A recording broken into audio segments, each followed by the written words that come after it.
Welcome to Tyla Walker Romance. You're about to dive into one of Miss Tyla's free full audiobooks. She always knows how to make you forget your life with handsome alpha male billionaire heroes and sassy strong heroines who grab love with both hands. In order for this content to be free, we have to take out the dirty details. Otherwise, we risk disrupting this platform's rules and guidelines. Buy the unabridged version of any Tyla Walker audiobook from TylaWalker.com, and with code SAVE40, you can get 40% off any digital product at checkout. Take this moment to subscribe to the channel, and remember that liking and commenting is what makes these free full audiobooks possible. Thank you for choosing to treat yourself with Miss Tyla.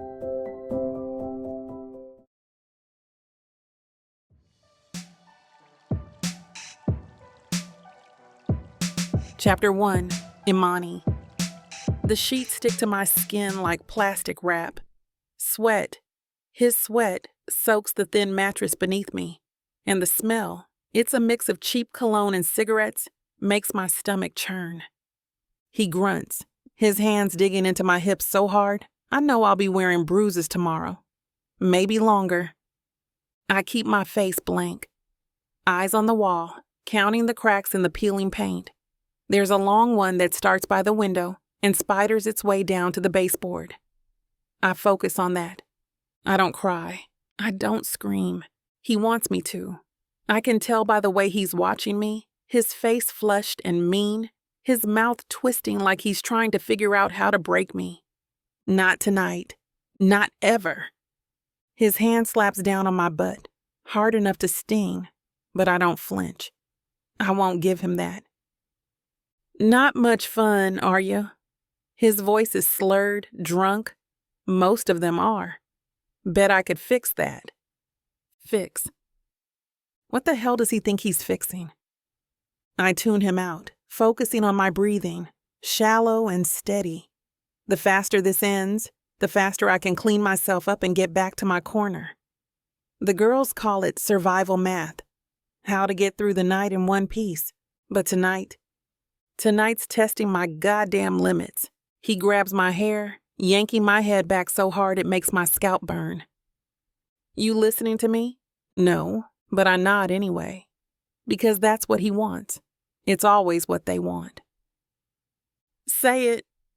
I force the words past the lump in my throat. I'm listening. My voice is flat, dead. I've gotten good at that. If I make myself into a blank slate, maybe I'll start to believe it. Maybe I won't feel so filthy when it's over. He doesn't like my tone. I can tell by the way his grip tightens, his breath coming faster. You think you're too good for this, huh? He spits, his face inches from mine. I think I shouldn't be here at all, but I don't say that. I'm sorry, I whisper instead, though the words taste like acid. The next hit comes fast, his palm cracking across my cheek, hard enough to make my ears ring. Not good enough. It's instinct. My hand flies to my face, fingers brushing over the swelling skin. Heat blooms under my palm, and I know it's going to bruise. He grabs my wrist and yanks it away. You think you're tough, huh? Think you can outlast me? I stare at him. My teeth clench so hard I'm surprised they don't crack. He doesn't need an answer. He just laughs, low and cruel, and pushes me back onto the mattress, pinning me down with his weight. The bed creaks again. I think about the razor blade I keep hidden in the seam of my pillow. It's dull, but I've been sharpening it against the edge of the bathroom sink when I get the chance. I don't know what I'll do with it. Maybe nothing. Maybe everything. The thought flickers in my mind, quick and sharp like a live wire. But it's gone just as fast. I can't afford to think like that. Not yet. The door rattles. For a second I freeze, my heart leaping into my throat. He doesn't notice. He's too busy fumbling with his belt, muttering under his breath about teaching me a lesson. The door rattles again, harder this time, like someone's trying to get in. He pauses, turning his head toward the sound. What the hell? The lock clicks. The door swings open. and everything changes. Chapter 2, Hawk. This place reeks of sweat, liquor, and bad decisions. The hallway's dim, the flickering fluorescent light overhead barely cutting through the thick stench of cigarette smoke. I lean against the wall near the back door, arms crossed, watching the usual parade of degenerates stumble in and out of rooms. Men with more money than morals, women with empty eyes. And me? I'm just the muscle. That's what Riker pays me for. Stand here. Look intimidating. Step in if things go sideways. It's easy money, or at least that's the lie I used to tell myself. Lately, every time I'm here, my stomach churns. I used to think I could separate it, you know? This isn't my business. I don't run the brothel. I don't touch the girls. I just keep things running smooth. Bull. I'm part of it. I know that now. Every time I let some jerk waltz past me with a wad of cash and a sick grin, I'm part of it. And every time I stand here arms crossed, while the sounds come through the walls, the sobs, the screams, the silence afterward, I know exactly what kind of man I've become. A damn coward. The sound of breaking glass pulls my attention back. Room 12, down the hall. I don't move. Not yet. Fights happen here all the time. Clients get rowdy, girls get fed up, someone throws a lamp or a bottle. But then I hear her.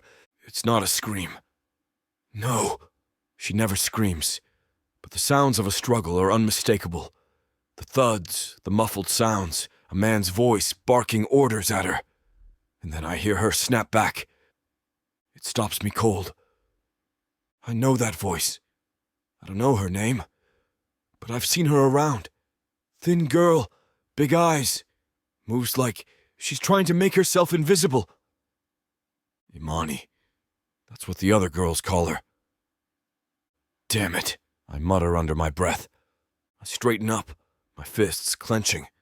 The sound of her voice, defiant yet hopeless, still rattling around in my skull.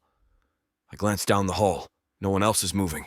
The other guards, the other clients, they all keep their heads down, pretending not to notice. Same as always. That's the rule here. Keep your mouth shut. Keep your hands off the girls unless you're paying. Keep the peace no matter what. My jaw tightens. Another shout. Louder this time. And just like that, the rule book goes out the damn window. I push off the wall and stalk down the hall, my boots heavy on the scuffed tile. I hear movement in the room, furniture scraping, a low growl of a man's voice, her sharp cry cutting through it. The door is locked. I don't knock. I kick the door in, the wood splintering under my boot. The sight hits me like a goddamn freight train. She's on the bed, her face turned toward the wall, her hair tangled around her shoulders. There's blood on her lip, a bruise blooming across her cheek. Her whole body is tense, coiled like a spring about to snap. The guy on top of her doesn't even register me at first. He's too busy yanking at her wrist, his mouth twisted into some sick grin. Get the hell off her, I growl, my voice low and sharp. He freezes, his head whipping around to look at me. His face goes from annoyed to confused to pissed in about 2 seconds flat. Who the hell are... I don't let him finish. I grab the back of his shirt and haul him off her like he weighs nothing, tossing him to the floor. He scrambles to his feet, his face red and blotchy, spitting curses at me. You got no right... I take a step toward him and he shuts up real quick. That girl doesn't touch another client tonight, I say, my voice ice cold. You got a problem with that? Take it up with Riker. He glares at me, his hands curling into fists like he's actually thinking about swinging at me. I hope he does. I'm itching to break something, but he doesn't.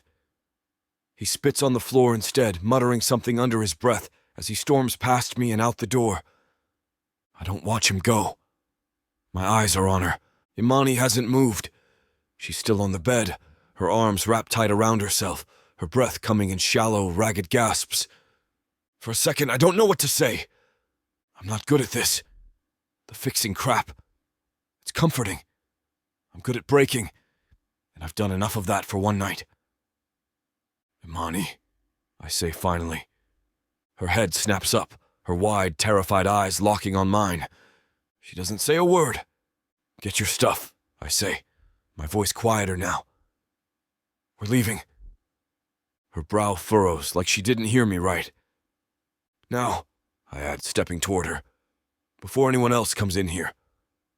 She stares at me, her mouth opening and closing like she's trying to find words. Then finally she whispers, "Why?" Why? Because I can't stand by anymore. Because the sound of her cries are gonna haunt me for the rest of my goddamn life. Because I don't know if I can fix anything. But I know I can get her the hell out of here. Just move, I say, my voice tight. You want out or not? She hesitates. For a second, I think she's gonna tell me to kick rocks, to leave her here to deal with it on her own. But then she stands, her legs shaky, her trembling as she tries to cover herself. And she nods.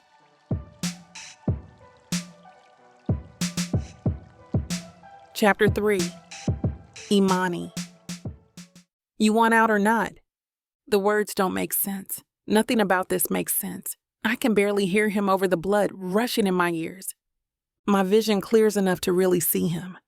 The security guard fills the doorway like a mountain-made flesh, his shoulders nearly touching both sides of the frame. The leather of his jacket creaks as he shifts his weight, and I catch the scent of motor oil and something earthy, like fresh-turned soil. A scar cuts through his left eyebrow, disappearing into the dark waves of his hair. His face could have been carved from stone, all harsh angles and shadows. But his eyes, they're different. Soft, almost gentle. The fluorescent lights flicker overhead, casting strange shadows across the planes of his face. His nose has been broken at least once, maybe twice, adding character to what might otherwise have been model-perfect features. A day's worth of stubble darkens his jaw as he clenches and unclenches the muscle. My gaze drifts to his hands.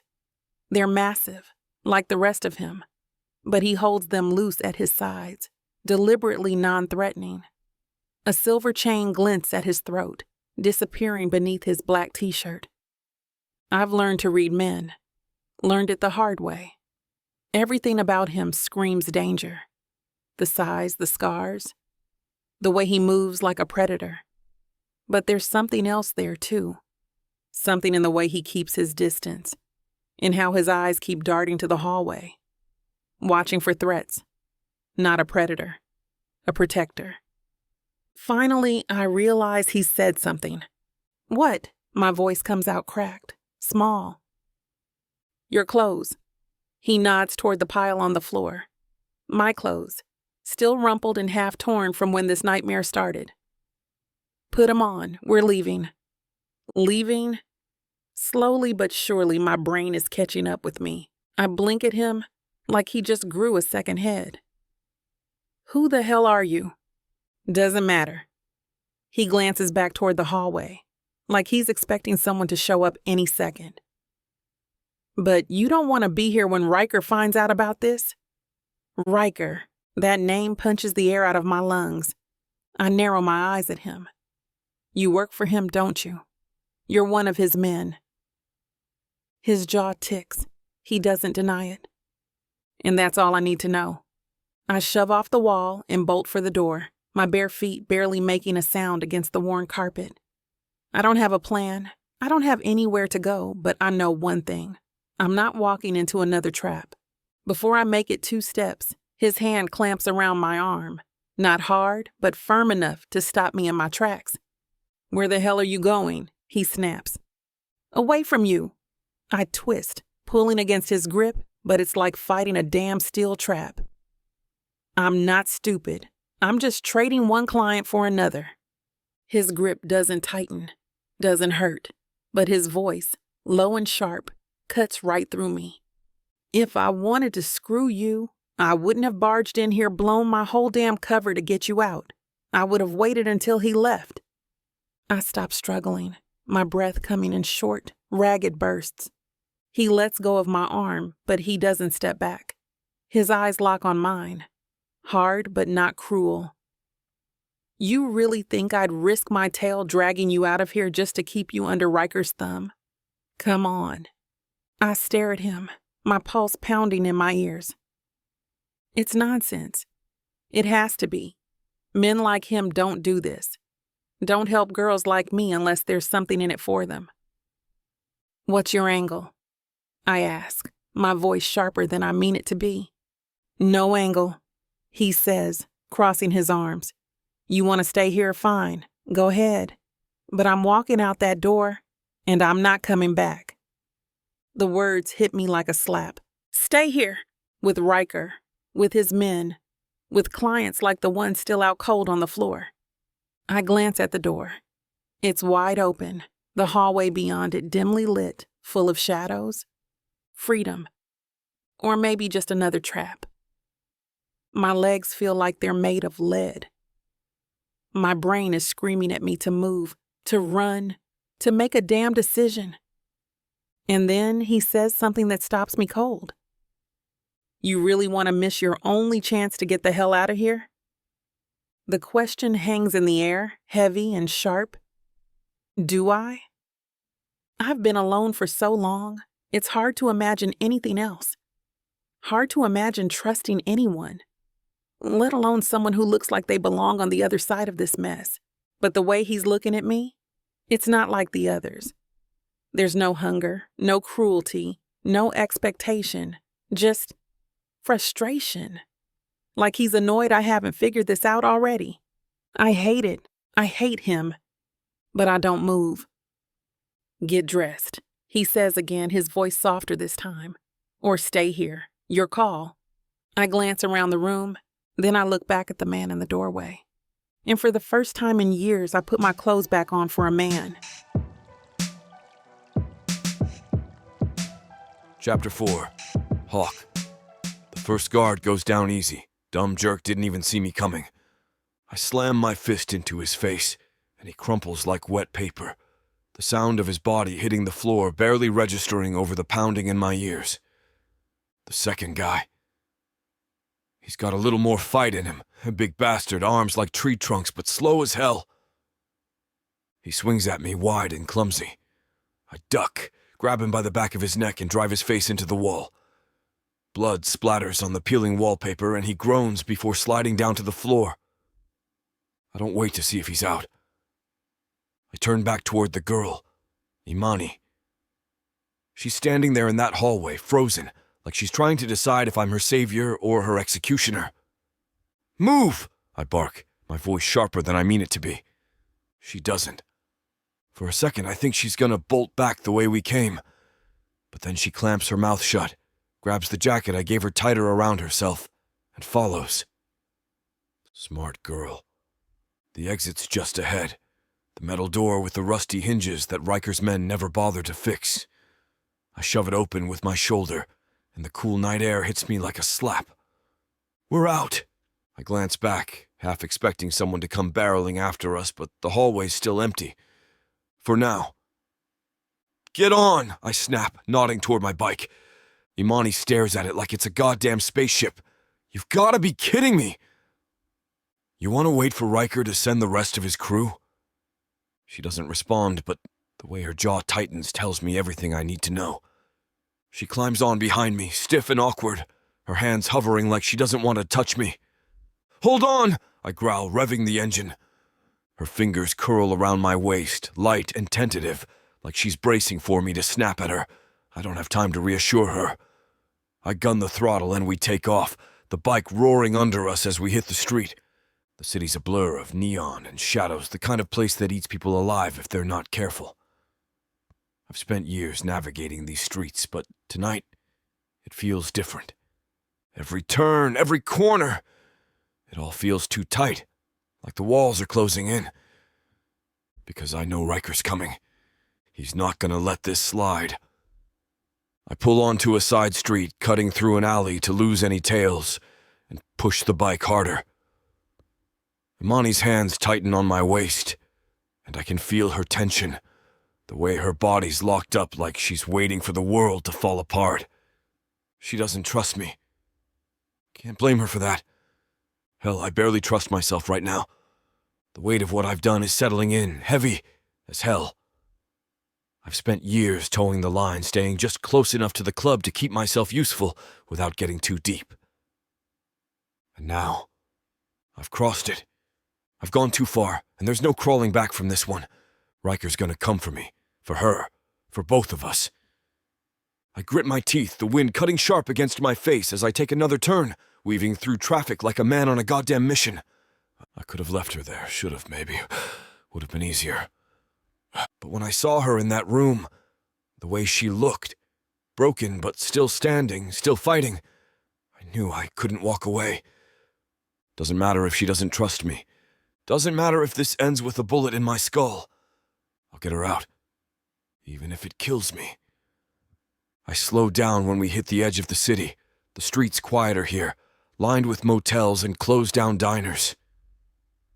"Where the hell are we going?" she asks, her voice sharp, cutting through the roar of the engine. "Somewhere safe." She scoffs. Safe doesn't exist. She's not wrong, but keep driving anyway. Chapter 5, Imani. The bike roars beneath me like it's alive, vibrating through my entire body, and every second I'm on it, I feel like I'm going to fall apart. I grip Hawk's waist so hard my fingers ache, but I don't trust him. I don't trust this bike, and I sure as hell don't trust where he's taking me. The wind slashes at my skin, sneaking under the leather jacket he threw on me like that's supposed to fix everything. My legs are bare. My body is bruised, and my heart hasn't stopped trying to claw its way out of my chest since the second we sped away from that place. Where the hell are we going? He doesn't say a word, doesn't even glance back. He's just locked into the road ahead of him, the streetlights flashing across his face like shadows trying to catch him. The speed is making me sick. Every sharp turn feels like we're going to wipe out, and I swear I see the pavement rushing up at me every time the bike tilts. I squeeze my eyes shut. I don't want to see it. I don't want to see where we're going. I want off this bike. I want off this nightmare. I want to wake up somewhere, anywhere other than the mess I'm in now. But I don't let go. Because where the hell would I go? Back to Riker? Back to that room, that life, that damn hellhole? No. Never. The wind howls in my ears and I feel like I can't breathe. My mind races, wild and frantic, trying to make sense of everything. Why the hell did I trust him? Not trust, that's not the right word. I don't trust him, not even a little. But I got on this bike anyway, because what else was I supposed to do? We slow down and I finally open my eyes. The streets look different now. Darker, quieter. The kind of place where people mind their business or end up in trouble. He pulls into an alley and kills the engine, and the silence is so loud it makes my head spin. I let go of him like he's on fire, my hands shaking as I push myself back, my legs nearly giving out when I try to climb off the bike. Hawk turns to me, his face hard, unreadable in the dim light. "You good?" I blink at him. Is he serious? "No, I'm not good," I snap, my voice sharper than I mean it to be. "Where the hell are we?" "Out of sight," he says simply, like that's supposed to make me feel better. I need a minute to think. I stare at him, my breath still coming in short, shallow bursts. My legs feel like jelly, and my brain is still stuck somewhere between fight and run. "Out of sight?" I laugh bitterly, wrapping the jacket tighter around me. "You mean hiding. You mean waiting for them to find us." He doesn't flinch. "No one's finding us here." "That's nonsense, and you know it."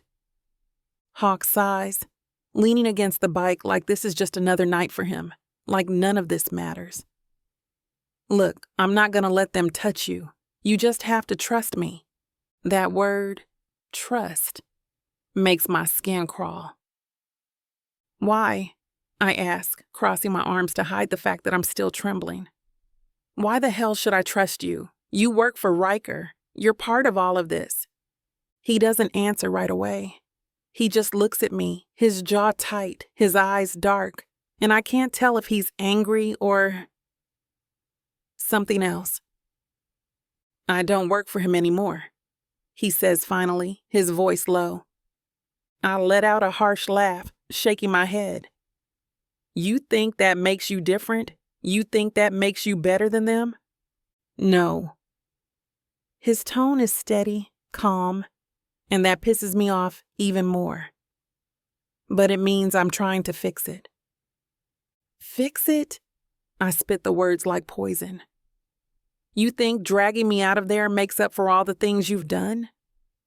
His eyes narrow, and for the first time, I see something crack in him. No, he says quietly. It doesn't. But it's a start. We stare at each other. The silence between us thick and heavy, and I don't know what to do with it.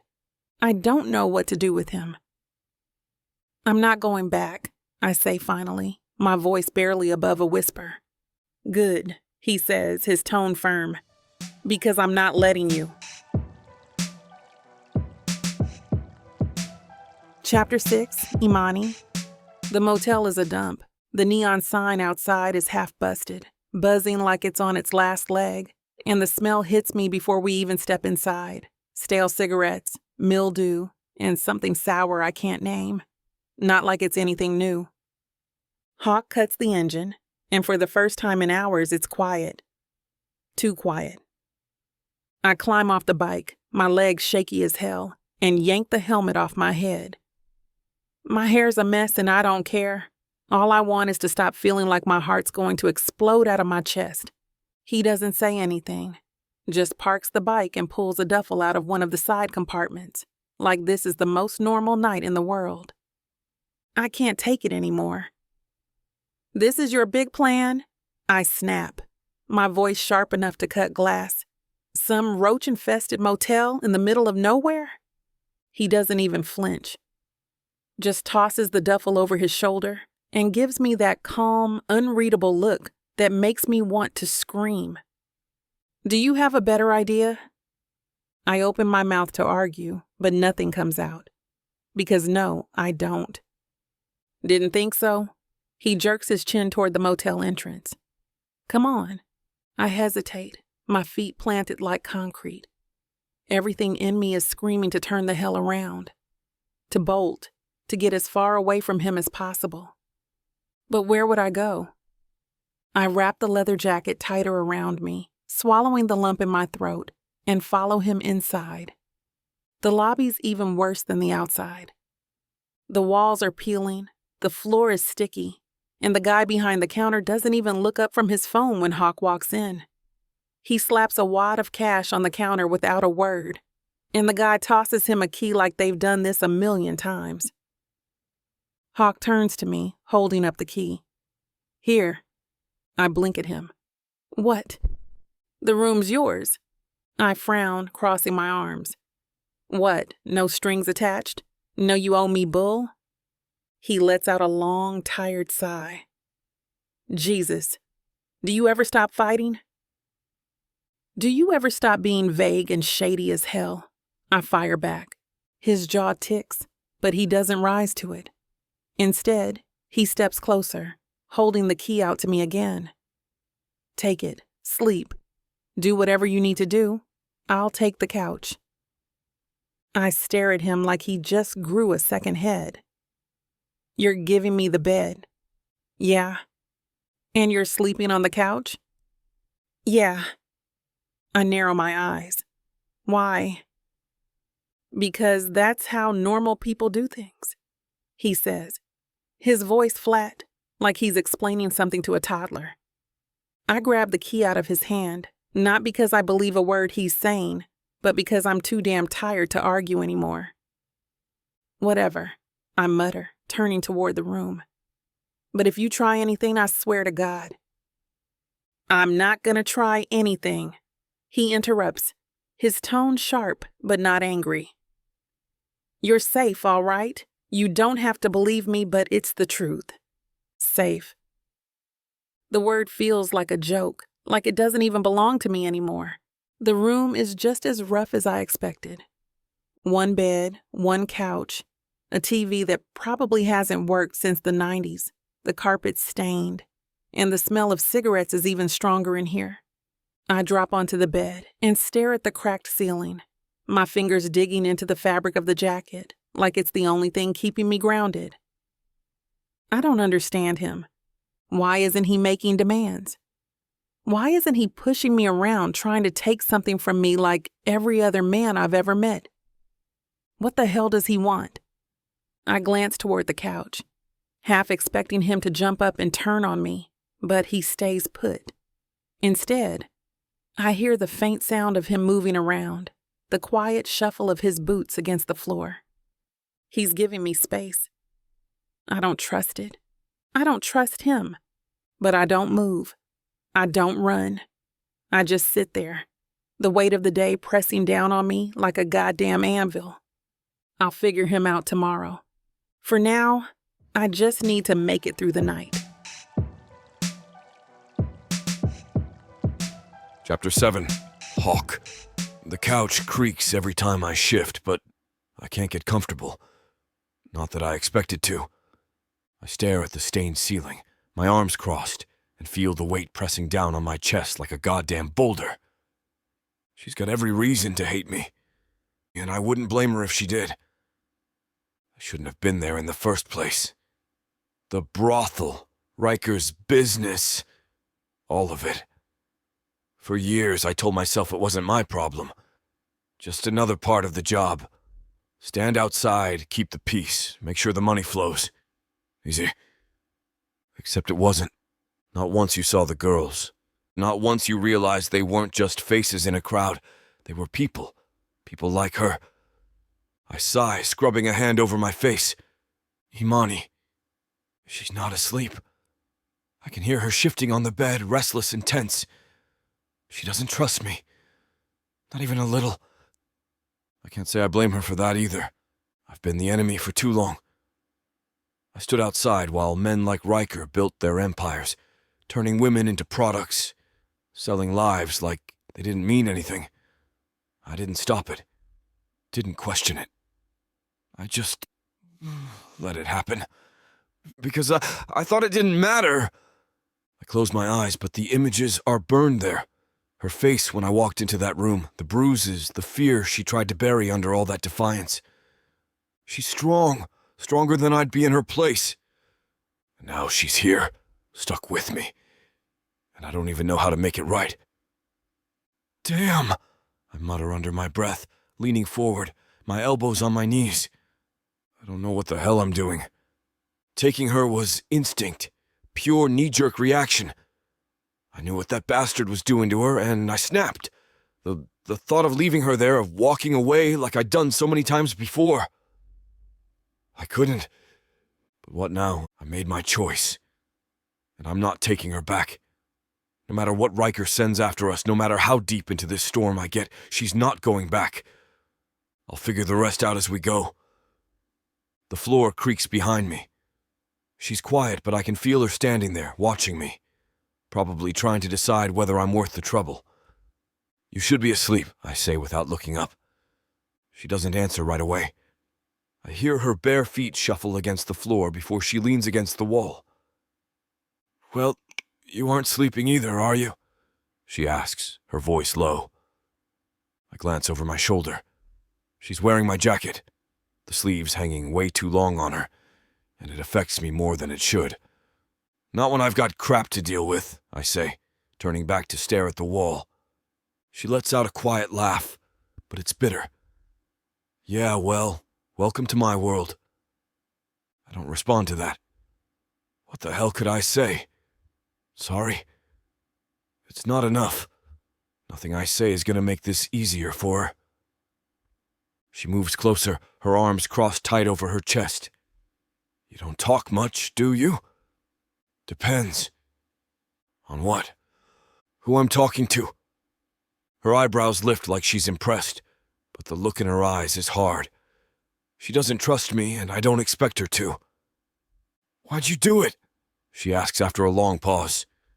I sigh, leaning back against the couch and letting my head rest against the wall. Do what? Take me. Get me out of there. Her voice sharpens, pressing into me like a knife. You work for Riker. You could have left me. I don't look at her when I answer. Because it was the right thing to do. She laughs again, louder this time, but it's not a happy sound. The right thing. Bull.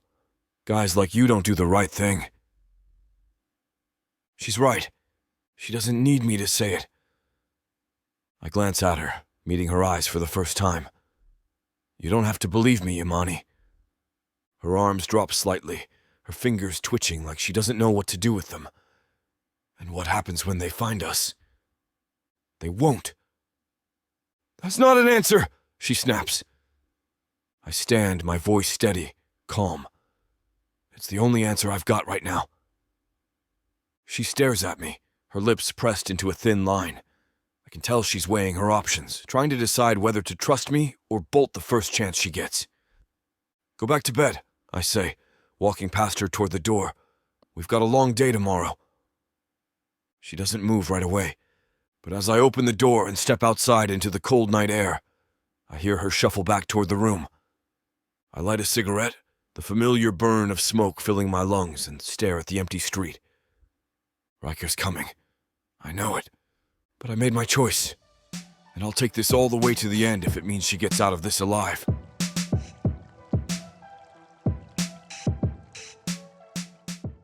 You think you can catch me? You think you can tame me? Oh, I know I can. And you know it too, baby. I gotta tell you, you're not the first to try. But don't worry, baby. I'll be the last. With sass like that, maybe I'll be the one that needs to tame you. Let's cut to the chase, big boy. What you selling me? Your appetite is big AF. I have just the thing that'll satisfy you. Oh, really? And what's that? Over 120 hours of romance audiobooks. Brought to you by Tyla Walker Romances in the Big AF audio bundle. 120 hours? That sounds amazing. Your knees won't work afterwards if I do my job right. Don't make promises you can't keep. Well, I can keep this promise. Because these audiobooks are unabridged with all the spicy scenes that will make you put your earbuds on. You know, Tyla can get freaky because she marked the bundle down by 69% for a limited time. I can't wait to take this bundle for a ride. Visit TylaWalker.com and get this audio bundle. Just don't start listening if you're going to be cooking dinner. Because you might just forget to feed your family. TylaWalker.com. Escape your life with Tyla.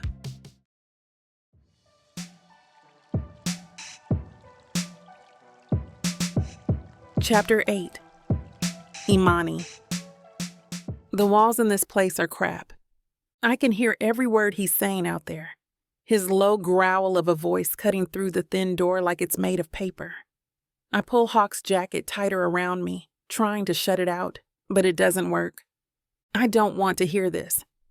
I don't want to know how much trouble we're in. But I can't stop listening. Yeah, I know what I've done, he says, his voice sharp, strained, like he's trying to keep it together.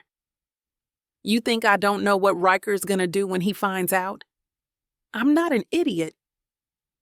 The tension in Hawk's voice makes my stomach twist. He's not panicked exactly, but he's close. I can hear it in the way his words snap, in the way he paces. Boots scuffing against the concrete outside, back and forth, back and forth. I sit up in the bed, the covers falling off my legs, and swing my feet to the floor. The carpet's rough, scratchy against my skin, but I don't care. My whole body feels tight, like I'm waiting for something to explode. Look, Hawk mutters, his voice dropping lower. I don't care what you think about me or this whole situation. I'm getting her out. I don't care what it costs. I freeze. Her, me. He's talking about me. I inch closer to the door, my breath shallow, my heart slamming against my ribs like it's trying to break free. My fingers brush against the edge of the frame, and I press my ear against the wood. Yeah, I get it, Hawk continues, his voice a low growl of frustration. Don't reach out to me again or he'll come after you too. We both know how this plays out. I close my eyes, swallowing hard against the knot forming in my throat. Riker's not going to let this slide. I knew that already, but hearing Hawk say it out loud makes it real, makes it something I can't hide from anymore. I've seen what happens when people cross Riker. I've seen the bodies he leaves behind, the bloodstains no one bothers to clean up, the way he makes examples of people, turning their final moments into warnings for anyone else who might think about betraying him. I've been running from men like him for years, trying to stay one step ahead of their reach. And now I'm right back in the middle of it, clinging to the edge of a sinking ship, watching the dark waters rise around me. The worst part is, I'm not even sure if I'm more afraid of drowning or what's waiting for me on shore. And the worst part? Hawk sinking with me. For some reason, I hate the idea of that happening. He sounds like he really means it, like he really just wants to get me away from Riker. But why? It just doesn't make any damn sense. Did he suddenly grow a conscience? Does he pity me? Or does he just want me for himself? The door creaks open a few minutes later, and I dart back to the bed, sliding under the covers just as Hawk steps inside. He doesn't look at me, doesn't say anything, just drops his phone by the couch and sits down with a heavy sigh. The springs groan under his weight, and the silence stretches between us, thick and suffocating. I should leave. I should get up, grab whatever the hell I can, and slip out while he's distracted. It wouldn't be hard. He's tired. Probably won't even notice until I'm long gone. But where would I go? Out there, Riker's men are already looking for me. Out there, I'm just another runaway with no name, no money, no chance. And in here, I glance at Hawk. He's leaning forward on the couch, his elbows resting on his knees, his hands dragging down his face. He's not looking at me, but he feels big. Too big for this room, too big for this whole goddamn situation. I don't trust him. I can't afford to. Chapter 9. Hawk. The second I hear the creak of the bed and the faint shuffle of her feet on the carpet, I know. She's about to run. I stay still, sitting on the edge of the couch, my hands clasped between my knees. I keep my breathing steady, my eyes on the worn-out TV in front of me. The static glow of the screen barely lights the room, but I don't need to see her to know what she's doing. The air shifts, heavy and tense, as she creeps toward the door, quiet as she can be, but not quiet enough. She thinks she's slick. I wait until she's got her hand on the doorknob before I speak. Do you really want to do this alone? My voice cuts through the silence like a goddamn knife, sharp and steady, and she freezes. Her hand hovers over the knob, her shoulders stiff. She doesn't turn around. Let me go, she says, her voice low and defensive, like she's daring me to stop her. I stand up slowly, keeping my movements calm.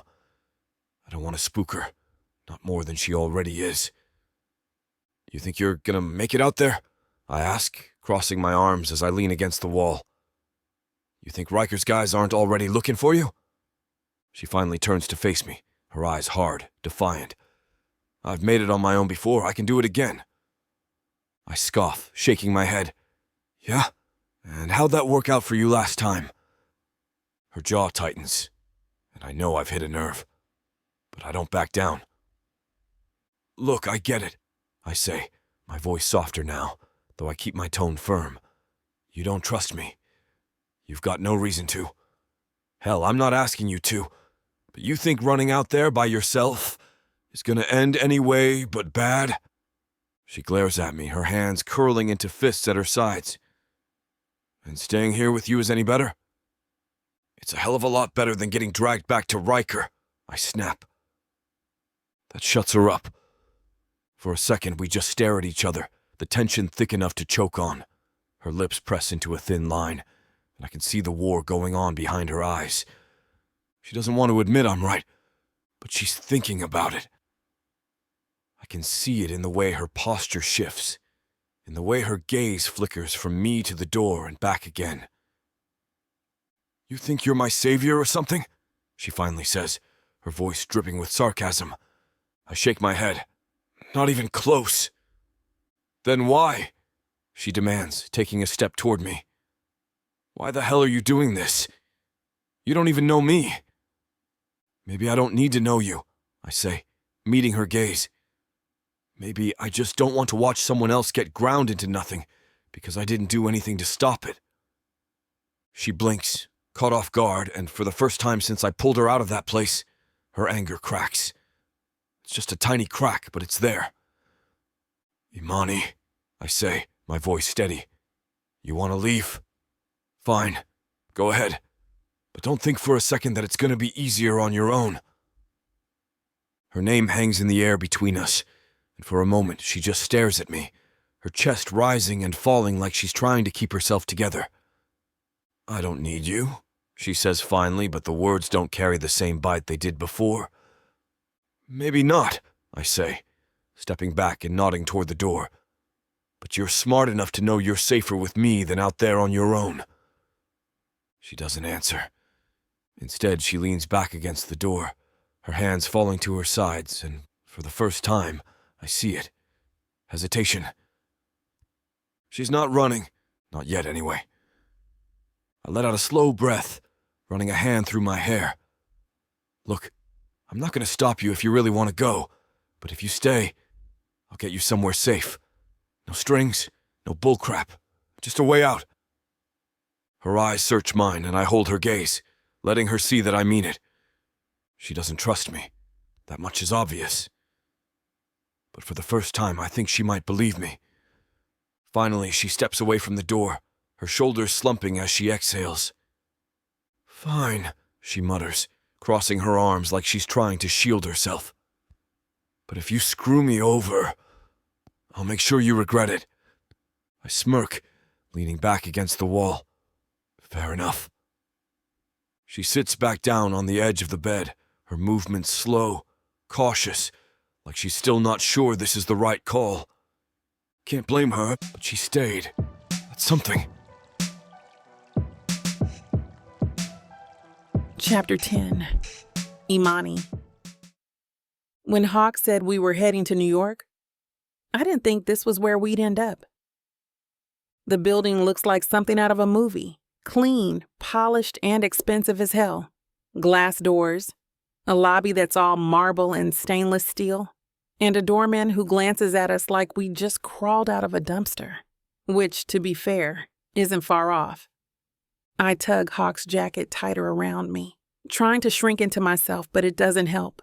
My hair's a mess, my legs are bare, and I probably smell like sweat, leather, and bad decisions. "Here," Hawk mutters, nudging me forward as we step into the lobby. I glare at him, but he ignores it. His eyes are scanning the place like he's waiting for someone to jump out from behind the potted plants.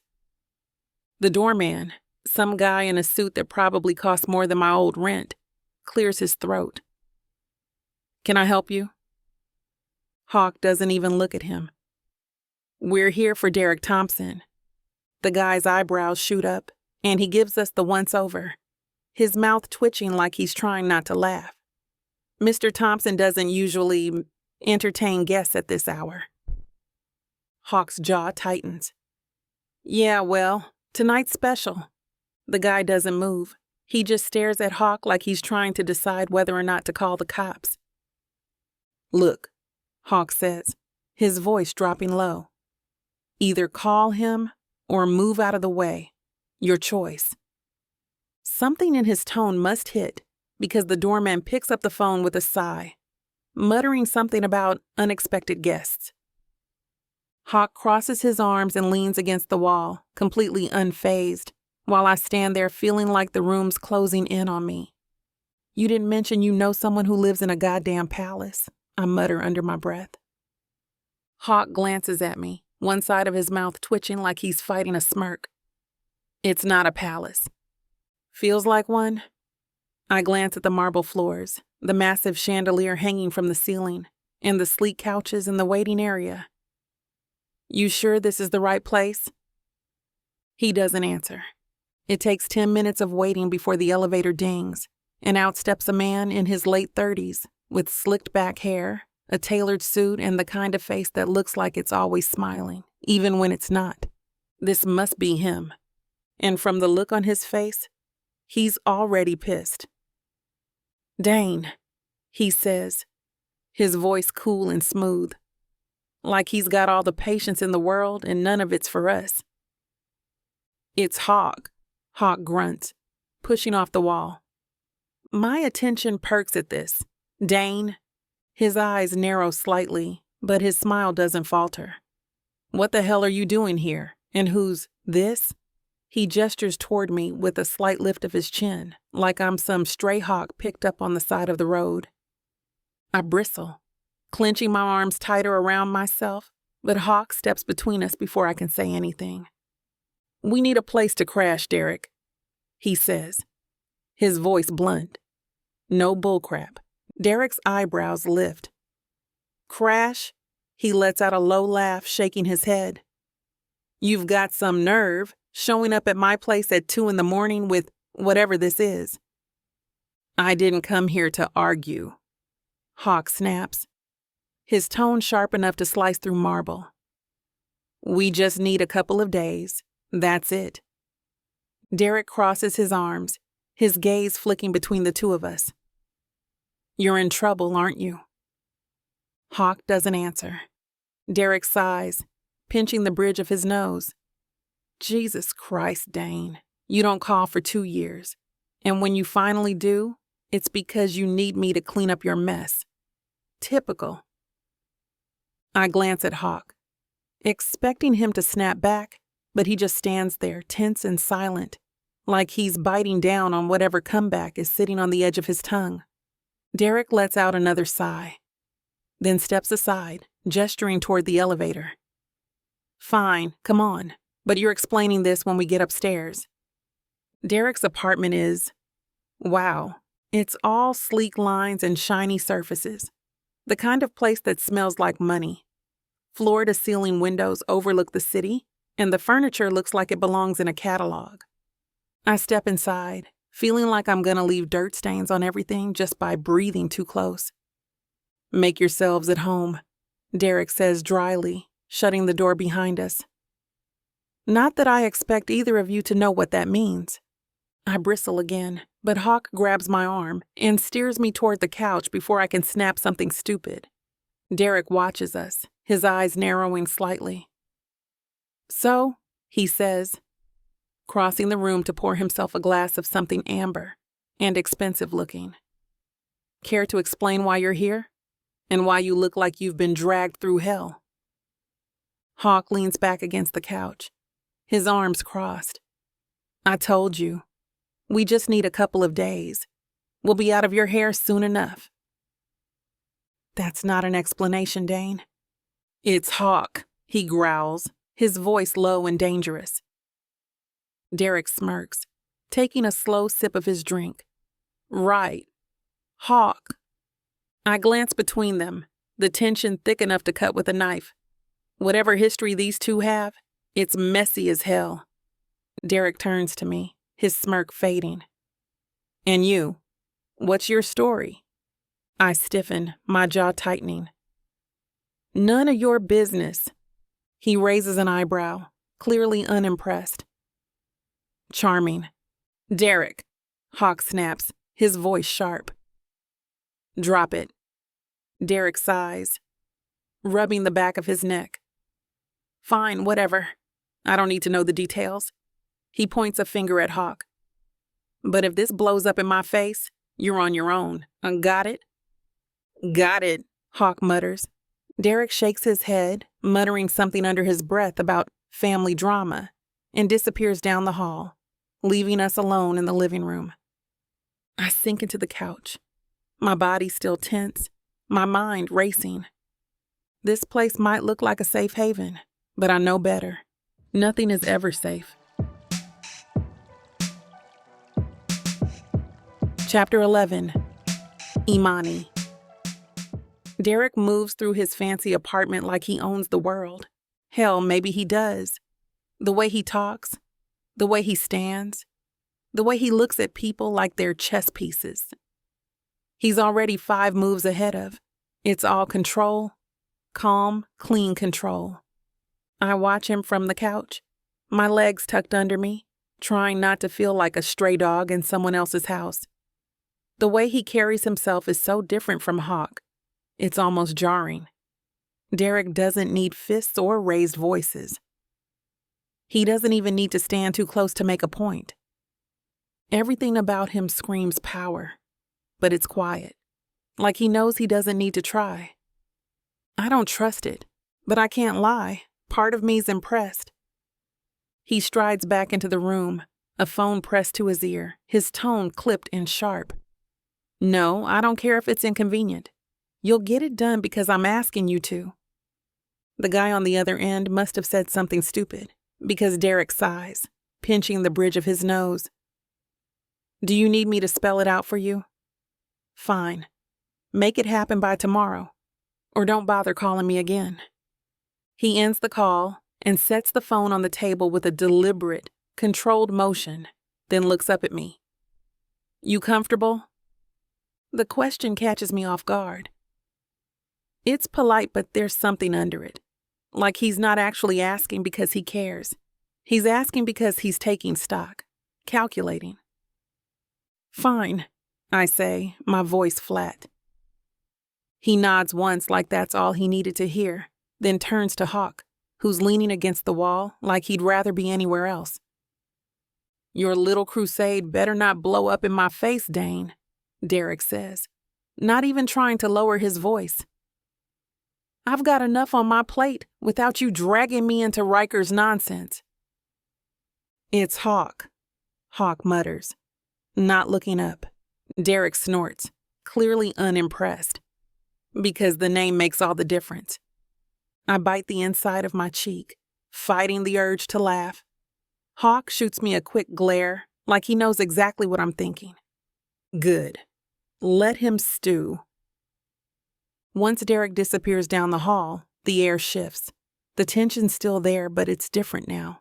Less sharp, more awkward. Hawk stays by the wall, arms crossed, his eyes flicking toward me every few minutes like he's checking to make sure I haven't bolted yet. I don't know why he's bothering. I'm not running, not tonight. Not because I trust him, though. I don't. But at least he's keeping his distance. He hasn't tried to corner me, hasn't demanded anything. Hasn't even asked me to say thanks. It's weird.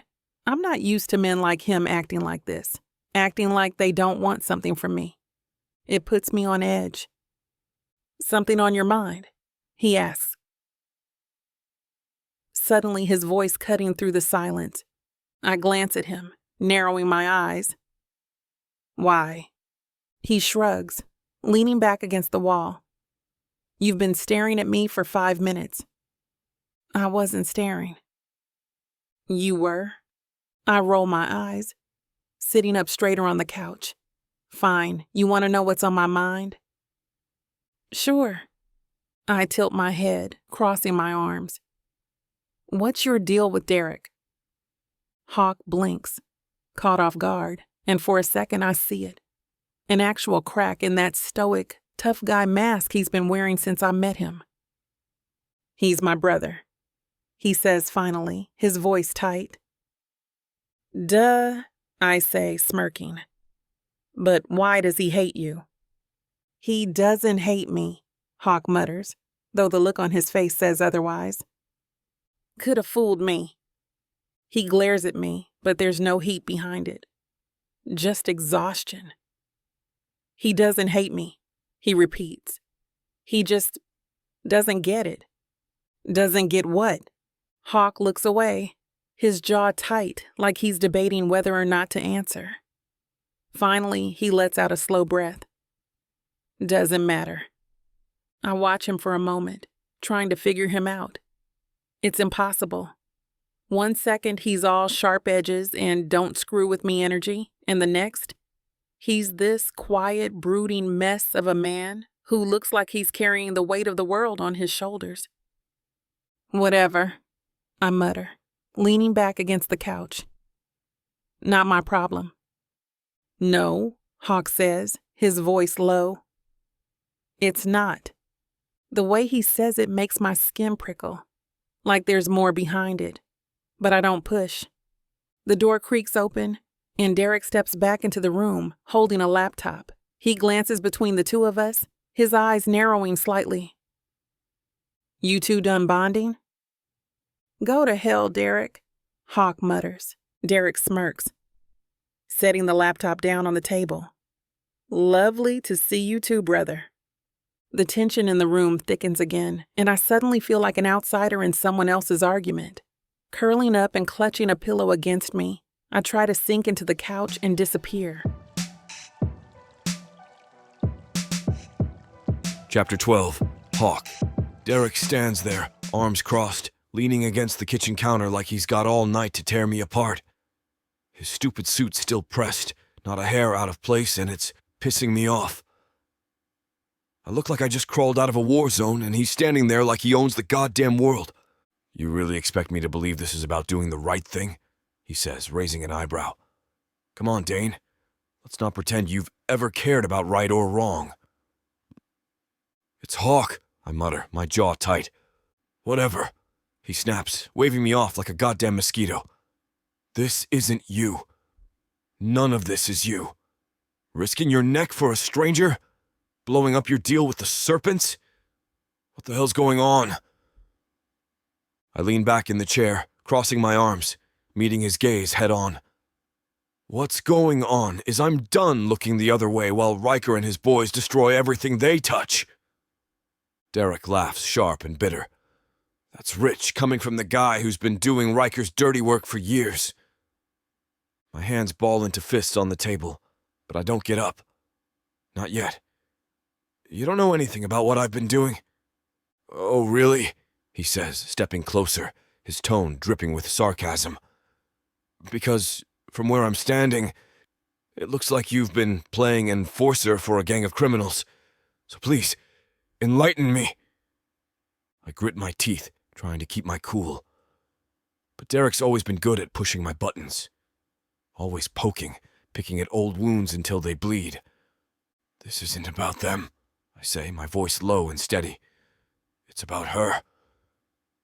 He narrows his eyes, leaning forward. Why? What's so special about her? What makes her worth throwing your whole life away?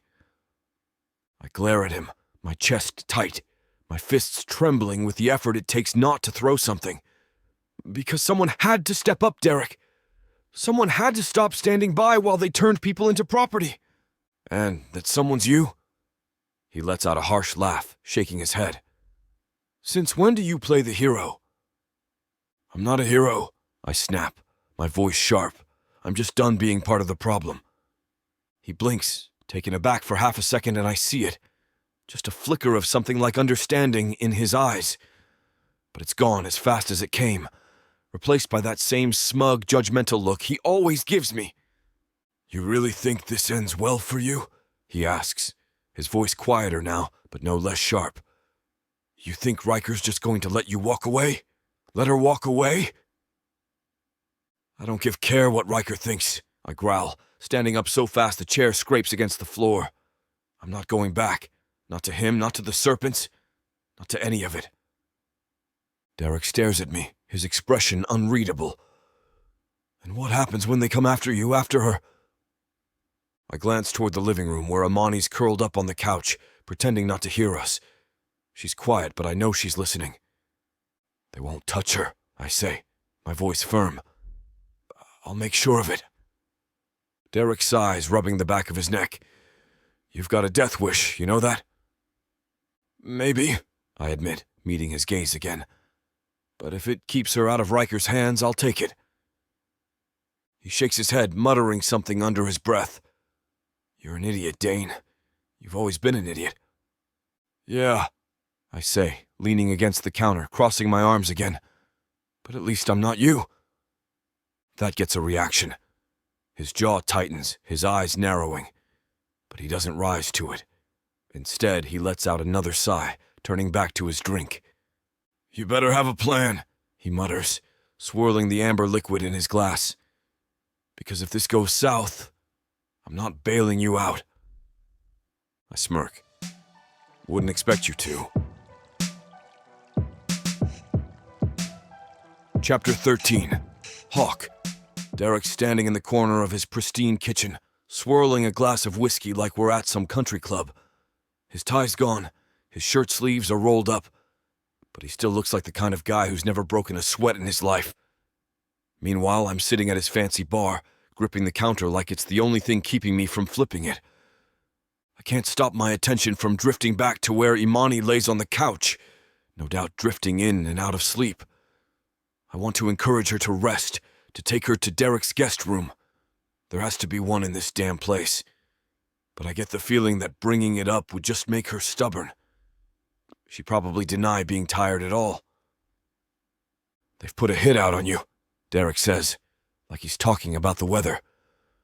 My jaw tightens. "Figured as much." He glances at me, one eyebrow raised. "Figured, but still came strolling into New York like you've got nothing to lose. Bold move." "It's not bold," I mutter. "It's survival." Derek sighs, rubbing the bridge of his nose. "You don't get it, do you? Riker's not just pissed. He's humiliated. You went against the club, Hawk. That's not something he forgives." "I'm not looking for forgiveness," I snap, my voice sharp. "Duh," Derek says dryly. "But I hope you're at least looking for an escape plan, because staying here isn't an option." I glance toward the living room, where Imani's curled up on the couch, her knees tucked to her chest. She hasn't said much since we got here, and I can't blame her. She looks too small in this place, like she doesn't belong, and honestly, neither do I.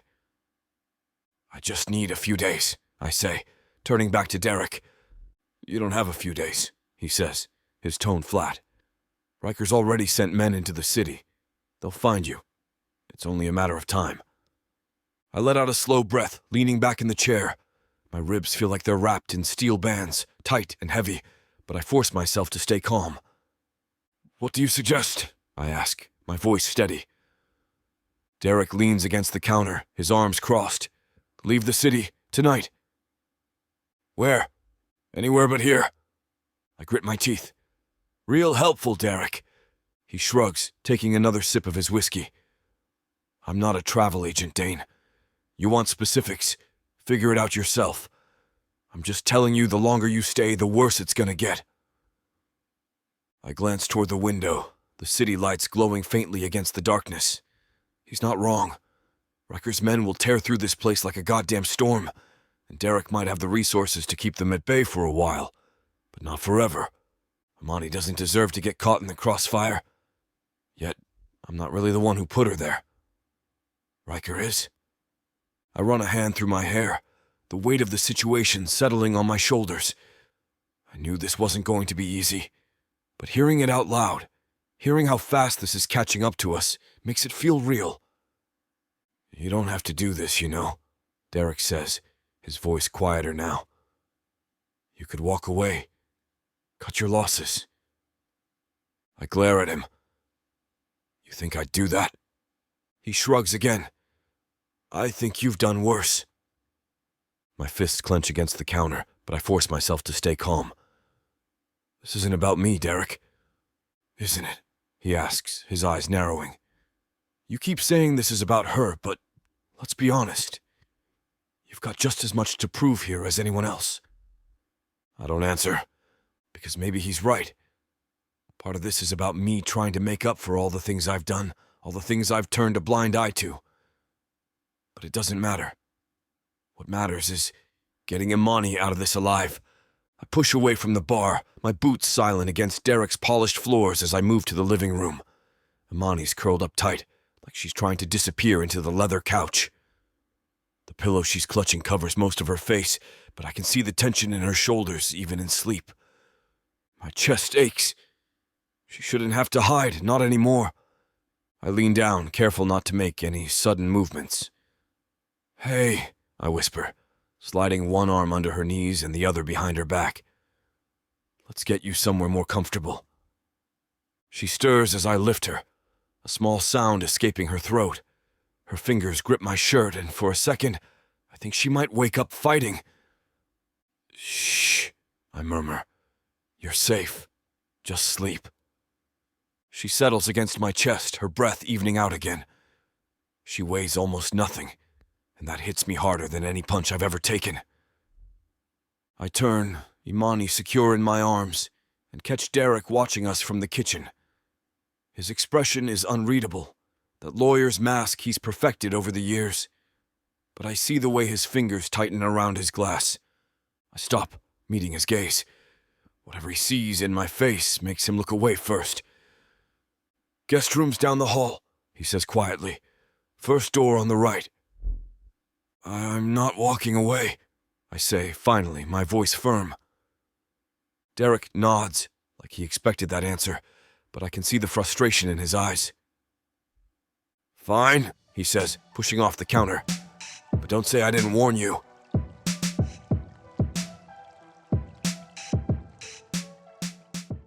I thought I was getting a fake marriage, but I didn't know my story was being told by Miss Tyla. This isn't just any fake marriage, now is it? No, you introduced me to the devil. Come on, girl, Jacob isn't that bad. Oh, I love Jacob. His family, on the other hand? Beggars can't be choosers, Nyla. You should be grateful I even let Jacob Stone look your way. I just wanted to save my granddaddy. Is that so bad? Why couldn't you let this be a normal fake marriage? Instead, you put me in a twisty story filled with money, betrayal, power, and lies. Let's not forget love. That's what keeps me going. But not gonna lie, Miss Tyla. This story you got me in ain't the simple fake marriage, happy ending I thought it would be. It's not. Because where would be the fun in that? Treat yourself to Say Less I Love You. Tuesdays and Thursdays. New seasons premiere every month. Or skip the wait and grab the full series bundle from TylaWalker.com. Treat yourself with Miss Tyla.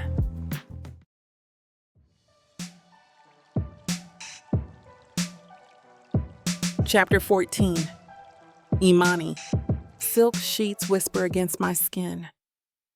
As consciousness creeps in, my fingers trace the fabric, smooth and cool, nothing like the scratchy, worn bedding I'd grown used to. The mattress cradles my body instead of jabbing me with broken springs. Fragments of memory drift back. Strong arms lifting me, the steady rhythm of footsteps, a scent of leather and smoke. My eyes adjust to the dim morning light, filtering through heavy curtains. This room belongs in a magazine, all clean lines and muted grays, a far cry from the garish reds and golds of Riker's place. I press my face into the pillow, breathing deep. No musty smell of too many bodies, no lingering trace of desperation. Just fresh laundry and there it is again, that hint of Hawk from when he'd carried me. My chest tightens, but not with the usual panic. This feeling spreads warm and gentle, like sunlight after rain. You're safe, I whisper to myself, testing how the words felt. They don't catch in my throat like usual. I stretch, savoring the simple luxury of waking up alone. In peace, my body remembers Hawk's arms around me, but the memory doesn't make my skin crawl. Instead, it feels like being wrapped in a blanket on a cold night. Protective, secure, different. So different from everything I've known before. Their voices carry from the kitchen, low but clear enough for me to catch the words I don't want to hear. Riker's already sent men into the city. My whole body locks up. I'm sitting on the edge of the couch, knees pulled to my chest, trying to blend into the fancy furniture like I don't exist. The polished floors, the big windows, the spotless walls. They're all wrong for someone like me. I don't belong here. And now I know I might not belong anywhere. Hawk's voice rumbles next, quiet but firm. We'll be gone before they get close. Gone. Again. The word clings to my ribs, heavy and suffocating. I glance at the door, my chest tightening. My feet itch to move, to run, but where the hell would I go? I stare at the glowing skyline through the window. The world outside so big, so loud, and all I can think is how small I feel. Riker's men. They're coming, not just for Hawk, for me, for both of us. The thought makes my stomach twist. I can still feel their hands on me, their voices in my head, the way they'd drag me back if they found me, and they'd find me. Riker always finds what belongs to him. Belongs to him. The phrase alone makes me sick. I press my hands to my thighs, nails digging into the leather of Hawk's jacket, like it's the only thing keeping me grounded. My pulse is racing. Too fast, too loud, and the panic sits just behind my ribs, waiting for the perfect moment to pounce. I try to breathe. Slow, steady, in, out. It doesn't work. The voices in the kitchen get quieter, but the words won't stop echoing in my head. Riker, his men. A hit. It's happening all over again. My feet hit the floor before I even realize I'm moving. I cross the room in 3 shaky steps and press my back against the wall, the shadows wrapping around me like armor. My eyes dart to the door. I could leave, right now. I could bolt before they realize I'm gone, disappear into the city, blend into the chaos. But the second the thought crosses my mind, the panic grabs hold of me, squeezing tight, whispering all the reasons why running won't work. They'll find you. They'll drag you back. You're not free. You'll never be free. I press my fist to my mouth, biting back the scream building in my throat. Hawk's voice cuts through the fog again. I'll keep her safe. Safe? It's a nice word. A lie, but a nice one. I don't feel safe. Not here. Not with him. Not anywhere. I slide down the wall until I'm sitting on the floor, my knees pulled up to my chest, my arms locked tight around them. I press my face against the leather jacket, breathing in the faint smell of smoke and sweat, and try to pretend it's enough to keep me grounded. It's not. The door creaks open, and I flinch before I can stop myself. Hawk steps into the living room, his eyes landing on me instantly, his shoulders tense, his expression hardening, and for a second I think he's going to say something sharp, but he doesn't. Instead, he crouches down in front of me, keeping just enough distance to make it clear he's not a threat. "You okay?" he asks, his voice softer than I expect. I let out a bitter laugh, shaking my head. "No." He nods, like he expected that. "You heard." "Yeah, I heard." His jaw tightens, but he doesn't snap back. He just stays there, crouched on the floor, his arms resting on his knees like he's trying to make himself smaller. "They're coming for us," I say, my voice cracking. "For me." He doesn't deny it. "Yeah," he says finally. The honesty stings. I don't know if I wanted him to lie, to tell me everything's gonna be fine, but the truth feels worse somehow. "I can't do this again," I whisper, my voice barely audible. "I can't go back." "You're not going back," he says, his tone sharp now, like he's trying to drill the words into my head. "I won't let that happen." I look at him, my eyes narrowing. "Why? Why the hell do you care? You don't even know me." He meets my gaze, steady and unflinching. "Because I know what it's like to feel trapped." For once, I shut up. He doesn't say anything else. He doesn't try to explain, doesn't try to convince me he's some hero or savior. He just sits there, watching me like he's waiting for me to decide what I'm going to do next. And for some reason, that makes me want to believe him. Chapter 15. Imani. Hawk's still sitting on the floor, leaning against the wall like he belongs there. He hasn't moved, hasn't said a word since I stopped shaking and wiped the tears off my face. He's just there. It's weird. I've known men like him before, or at least I thought I did. big, quiet, full of anger, that spills out the second they don't get what they want. But he doesn't feel like that. Not tonight, anyway. I wrap Hawk's jacket tighter around me, burying my nose in the collar without thinking. It smells like leather and smoke and something else. Something I can't name. It's strangely comforting, and that pisses me off. So, I say, breaking the silence. This your plan? Just sit there until I stop losing it? He tilts his head, glancing over at me. Seems to be working, doesn't it? I roll my eyes, but there's no heat behind it. You always this cocky, or is it just tonight? Only when I'm dealing with people who like to bite my head off for no reason. I let out a breath. Something close to a laugh, but not quite. It's the first time I've felt lighter. Just a little. You're lucky I didn't have anything to throw, I mutter, leaning my head back against the wall. You think I didn't plan for that? He says, a hint of a smirk tugging at his lips. I glance at him out of the corner of my eye. He's got this way about him, this steady, unshakable calm, like the chaos we're drowning in doesn't faze him. It should make me feel uneasy. Hell, it did at first. But now it's starting to feel like maybe he's the only thing standing between me and the life I thought I'd never get out of. I don't get you, I say before I can stop myself. He raises an eyebrow. What's not to get? I frown. You're part of this. The brothel, Riker, all of it. You were one of them. His jaw tightens, his eyes darkening. Yeah, he says quietly. I was. There's no defensiveness in his tone, no excuses. Just that raw honesty I still don't know how to handle. But not anymore, he adds, meeting my gaze. Not since you. Something in my chest shifts, tightening and loosening all at once.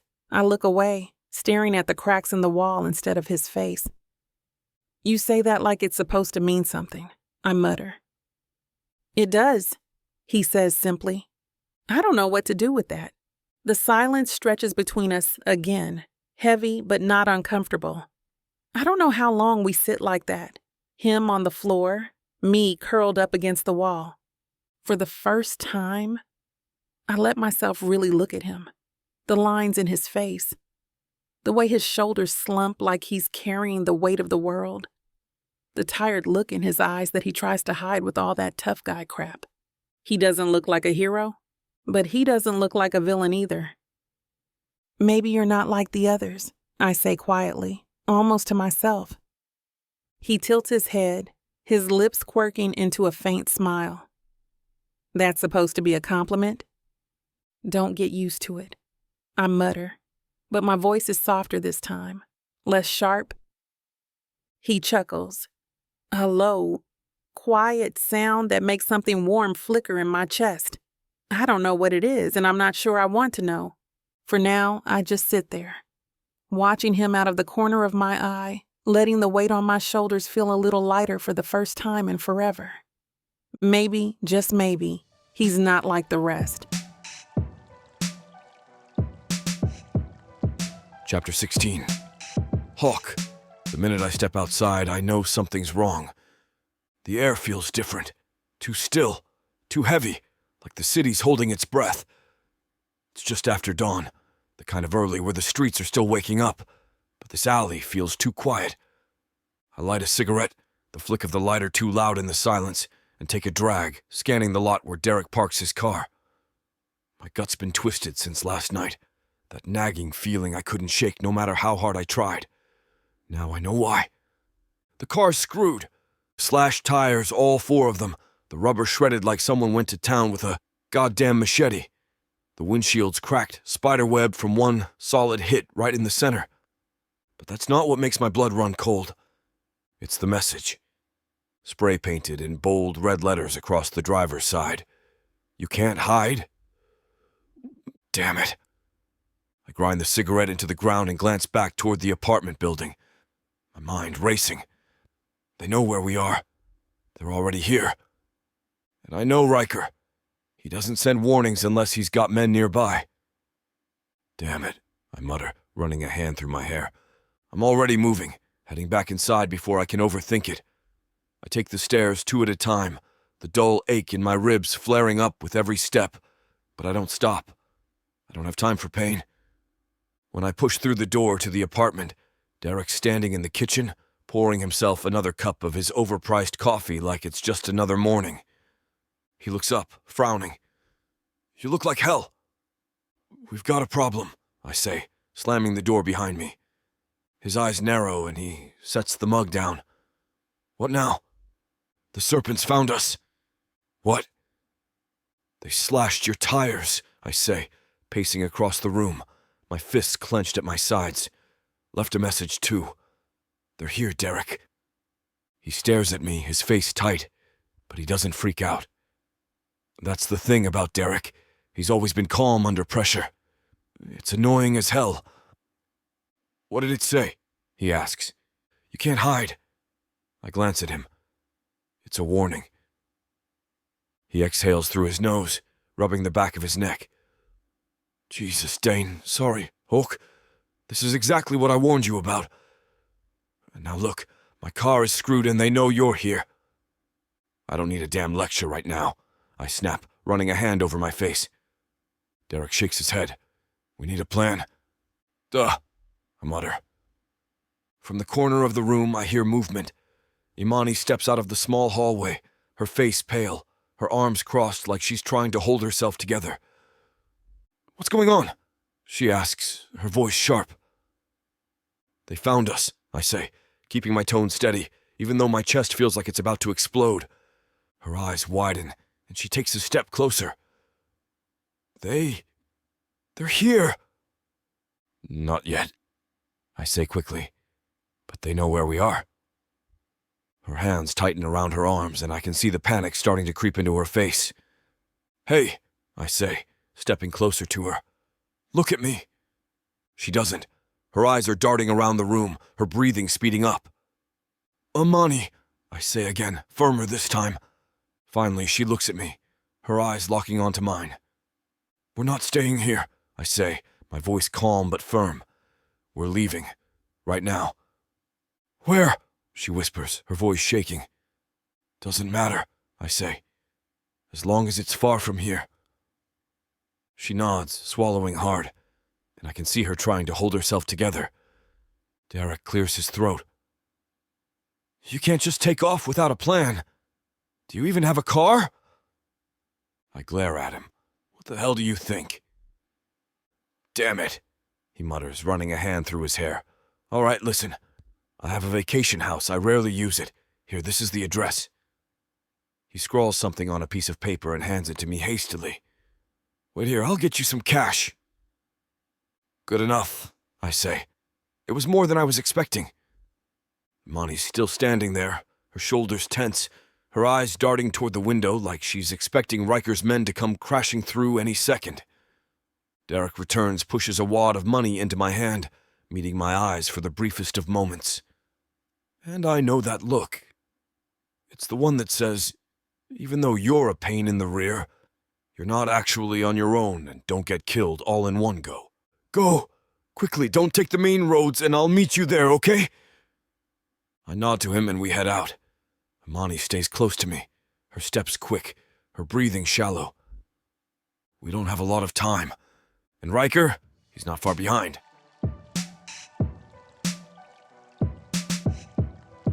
Chapter 17.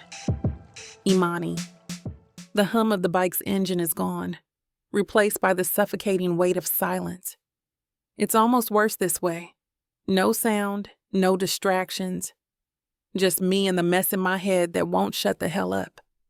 I'm leaning against the side of the bike, Hawk's jacket still wrapped around me. But it's not doing much for the chill in my chest.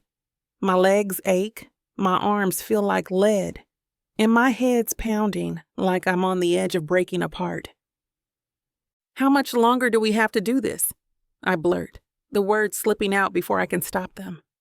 Hawk glances at me, leaning back against the handlebars with his arms crossed. His face is unreadable, but his silence says enough. I mean it, I snap, my voice sharper than I meant it to be. How much longer are we going to keep running, huh? Until they find us? Until they kill us? Because that's where this ends, you know. You don't know that, he says quietly, his tone calm in that way that pisses me off even more. Oh, screw you, Hawk, I hiss, shoving off the bike and pacing in a tight circle. My bare feet scrape against the dirt and I barely notice. You think we're going to outrun them? You think this is some kind of action movie where we just keep dodging bullets until the credits roll? I think we're alive right now, he says, still leaning against the bike, too calm for my liking. That's gotta count for something. I stop pacing and turn to glare at him, my chest heaving. Does it? Because it doesn't feel like living to me. This isn't freedom. It's just surviving. Hawk doesn't respond right away. He just watches me, his jaw tight, his eyes dark. You don't think I know that? He says finally, his voice low but sharp enough to cut. You think I don't feel it too? I blink, thrown off by the edge in his tone. This isn't about pretending everything's fine, he says, pushing off the bike. It's about making sure you're not back there, in that hellhole. And yeah, maybe that's not freedom. Maybe it's just surviving. But surviving's the first step, Imani. You don't get to freedom if you're dead. His words are true, too true, and for a second I can't breathe. I hate that he's right. I hate that no matter how fast we run, no matter how far we go, it feels like I'm still chained to the same nightmare. I'm tired, I whisper, my voice cracking. I'm so damn tired, Hawk. His expression softens, and he takes a step closer, careful, like he's trying not to scare me off. I know, he says. But you're still here. You're still standing. That's what matters. I laugh bitterly, shaking my head. And for what? So we can keep running until they catch up? He doesn't answer, just looks at me, his gaze steady, like he's waiting for me to run out of steam. You don't get it, I say, my voice trembling. You don't know what it's like to live like this, always looking over your shoulder, always waiting for someone to drag you back into the dark. You're right, he says simply. I don't. But I know what it's like to live with the things you can't fix.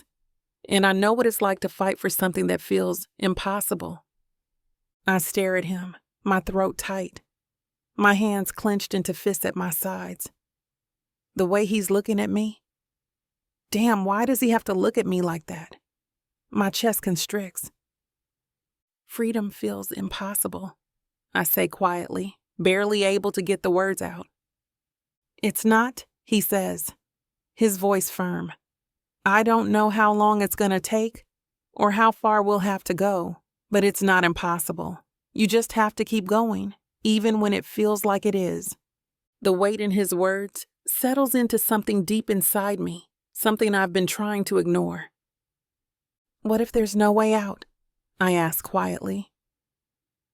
There's always a way out, he says, leaning forward, tucking his hands into his pockets. You just have to be willing to fight for it. I scoff again, but it's weaker this time, less sharp. I've been fighting my whole damn life. What if I'm done? Then I'll fight for you. He says it like it's so simple, like it's a fact. You're not going back to him, he says firmly, not as long as I'm breathing. I stare at him for a long moment, his expression unreadable. Then I look away. You're either the dumbest man I've ever met, I mutter, or the craziest. Probably both. For the first time, the corner of my mouth twitches. Oz? I fight a real, genuine smile. Come on, break time is over. I sigh, walking over to him. He swings his leg over the bike before offering his hand to me.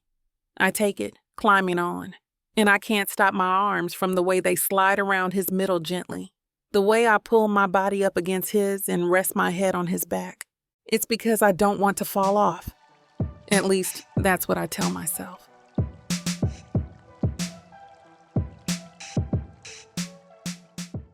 This is it, baby. This is what you can get me that'll make me happy. You know I'll get you whatever you want. All you need to do is ask me and I'll give it to you. This ain't just it. This is everything I could ever want. Now I'm curious. What does a strong, sassy woman like yourself want so badly? Baby, you know what I want? Can't wait to hear. The Big Baddie bundle from Tyla Walker. It has everything I need. 20 ebooks with over 1 million words of sassy romance and spice that'll keep you on your toes. 10 audiobooks containing over 60 hours of that seductive voice telling me naughty things all night long. You don't need an audiobook for that, baby. Right here. You may be fine and all, but no one tells it like the way Miss Tyla does. And I need her in my life. The Big Baddie bundle is everything you need. You can get it for 80% off. Go to TylaWalker.com to browse the bundles that earn you the best deals.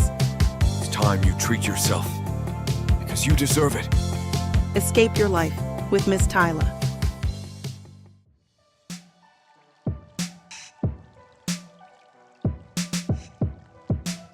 Chapter 18.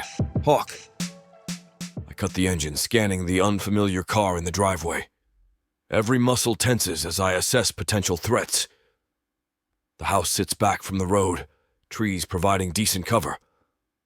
But that car shouldn't be here. Imani's arms loosen from around my waist. Her breath catches as she notices my rigid posture. What's wrong? Stay close. I swing off the bike, helping her down. My hands linger at her waist longer than necessary, steadying her. The leather of her borrowed jacket is warm beneath my fingers. She doesn't pull away. A floorboard creaks inside the house. I position myself between Imani and the door, my hand instinctively reaching for the gun at my back. The door swings open. I shove Imani behind me, but it's just Derek standing there in his perfectly pressed suit, looking like he stepped out of a board meeting instead of a safe house. He gives us a curt nod. Took you long enough? Get inside before someone sees you. Whose car? I keep my body angled, still shielding Imani. Mine, rental. Left it here this morning. You really think I'd drive my Mercedes out here after they trashed my other car? Since when do you think ahead? Since my little brother decided to piss off the entire MC.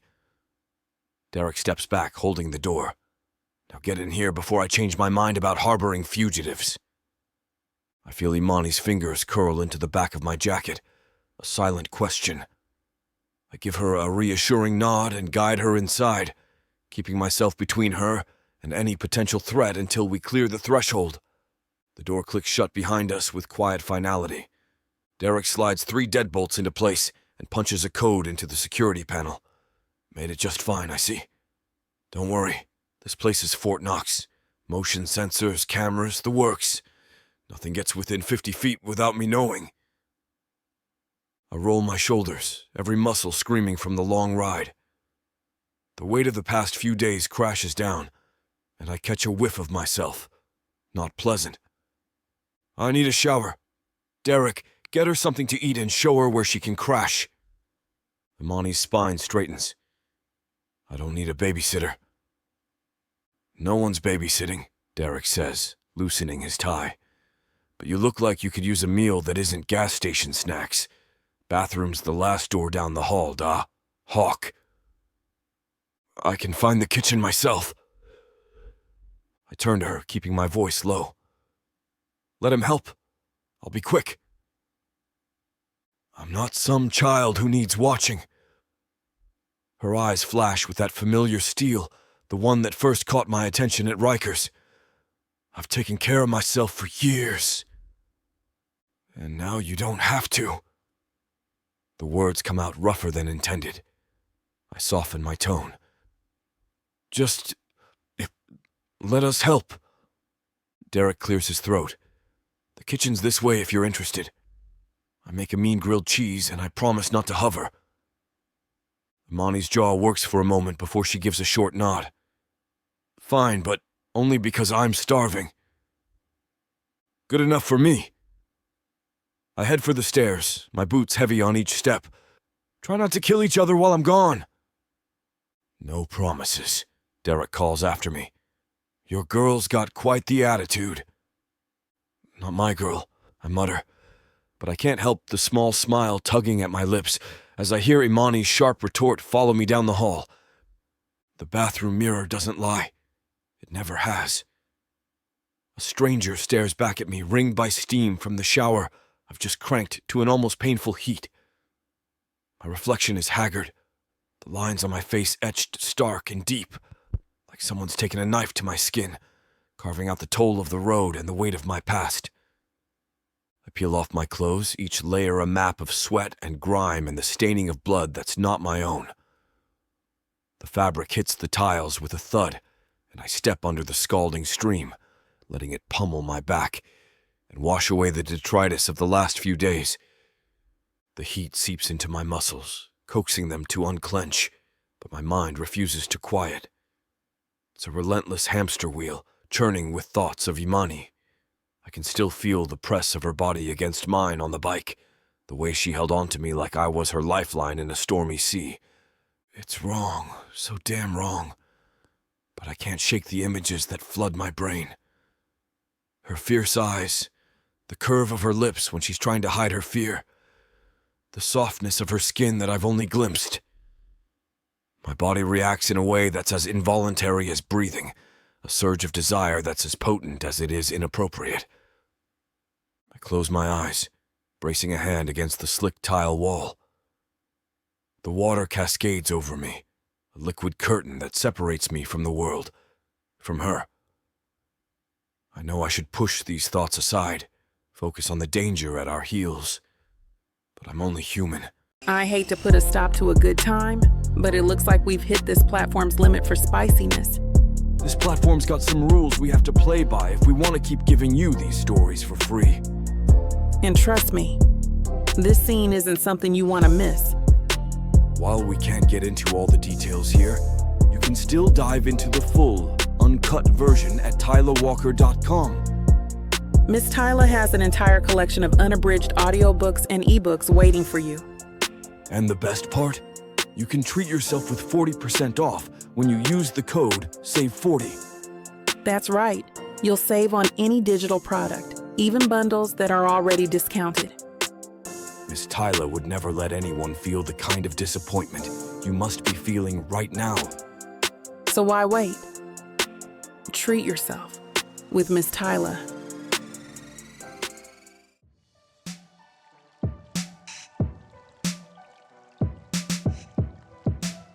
Chapter 19, Imani.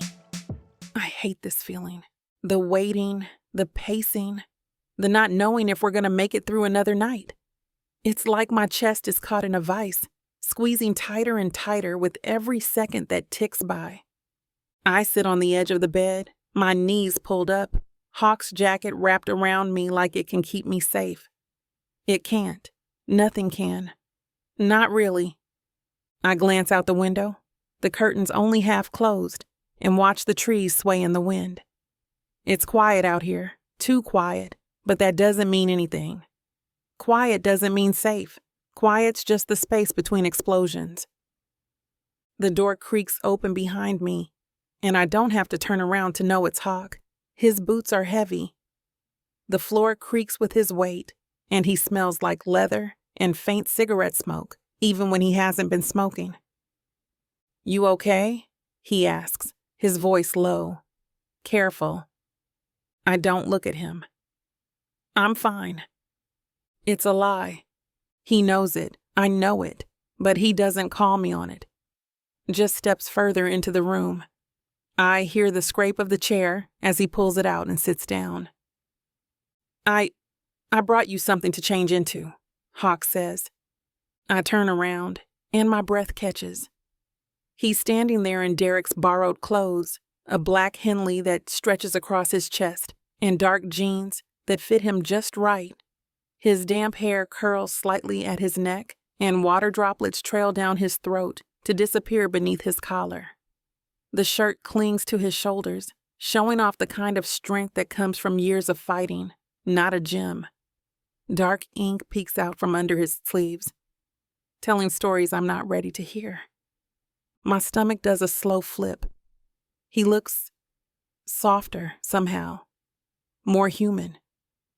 The harsh edges of the security guard, the biker, have been washed away, leaving something raw and real underneath. He sets a stack of folded clothes on the dresser, and I catch a glimpse of soft fabric, sweats, maybe a t-shirt, clean clothes, normal clothes, like we're normal people doing normal things. The thought makes my chest tight. I grab the stack and shove it back at him. I don't want them, Imani. No, I don't want to play house here, okay? This isn't some sleepover where we braid each other's hair and pretend everything's fine. People are trying to kill us. His jaw tightens. I know that, but you need... What I need is to stay alive, not whatever this is. I wave my hand at the clothes, at him, at this whole situation. You think I don't know how screwed this is? He snaps, his voice rising just enough to cut through the tension. I'm doing the best I can here, Imani. And what if your best isn't enough? I fire back, standing up and crossing the room. What if no matter how fast we run, how hard you fight, they still catch us? Then I'll do whatever the hell I have to do to keep you out of their hands. He growls, his eyes hard, his hands gripping the arms of the chair like he's ready to break it in half. I stop short, staring at him, my chest heaving. He looks deadly serious, and that terrifies me more than anything. What does that even mean? I whisper, my voice cracking. What are you gonna do, Hawk? Kill them all, die trying. If that's what it takes, he says simply. I stare at him, trying to make sense of the man in front of me. He's willing to throw himself into the fire for me, but why? What the hell did I do to deserve this? I don't want you to die for me, I say, my voice trembling. I've already lost too much. I can't. My throat closes up, and I look away, blinking hard. I'm not planning on dying, he says, softer now. But if it comes to that, it's better me than you.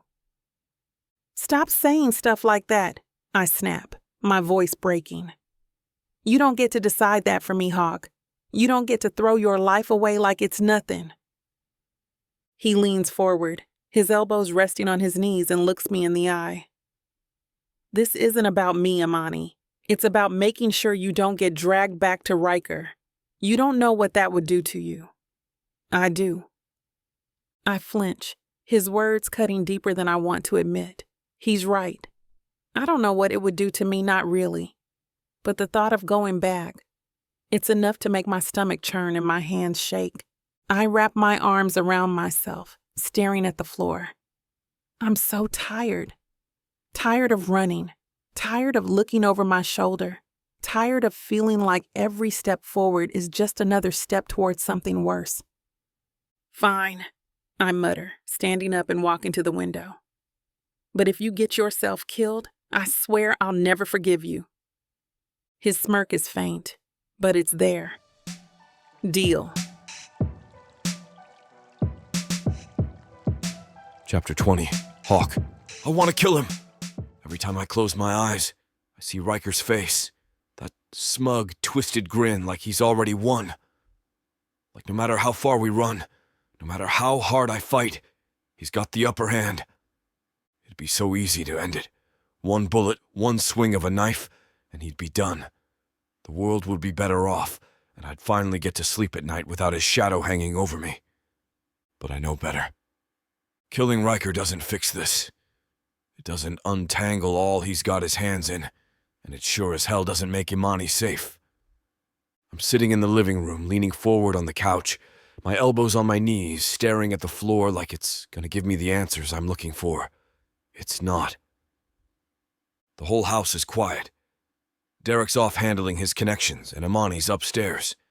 I don't know if she's asleep or just trying to keep as far away from me as possible.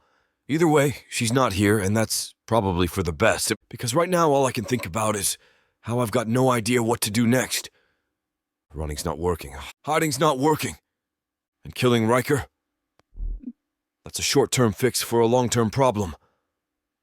I lean back, running a hand through my hair, my chest tight. I keep telling her I'll keep her safe. But how the hell am I supposed to do that when every move we make feels like we're walking straight into another trap? The door creaks behind me, and I glance over my shoulder to see Derek stepping inside. He looks tired, his tie loosened, his jacket slung over his arm. "You still look bad," he says, dropping into the chair across from me. "Thanks," I mutter, leaning forward again.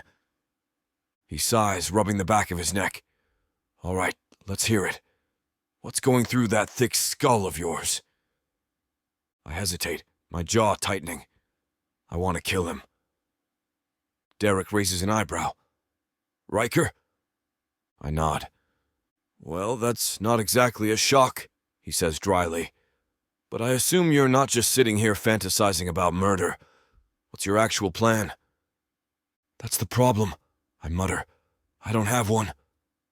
He leans back in the chair, crossing his arms. "Killing Riker might feel good in the moment, but it doesn't solve anything, Hawk. His guys will just come after you, after her. You know that, right?" "Yeah," I snap, my voice sharper than I mean it to be. "I know that." "Good," he says, his tone calm, measured. "Then stop wasting time on revenge and start thinking about what's actually going to keep her alive." I glare at him, but he doesn't flinch. He's right, and it pisses me off. "So what do you suggest?" I ask, leaning back against the couch, crossing my arms. "Leverage," he says simply. I frown. "What kind of leverage?"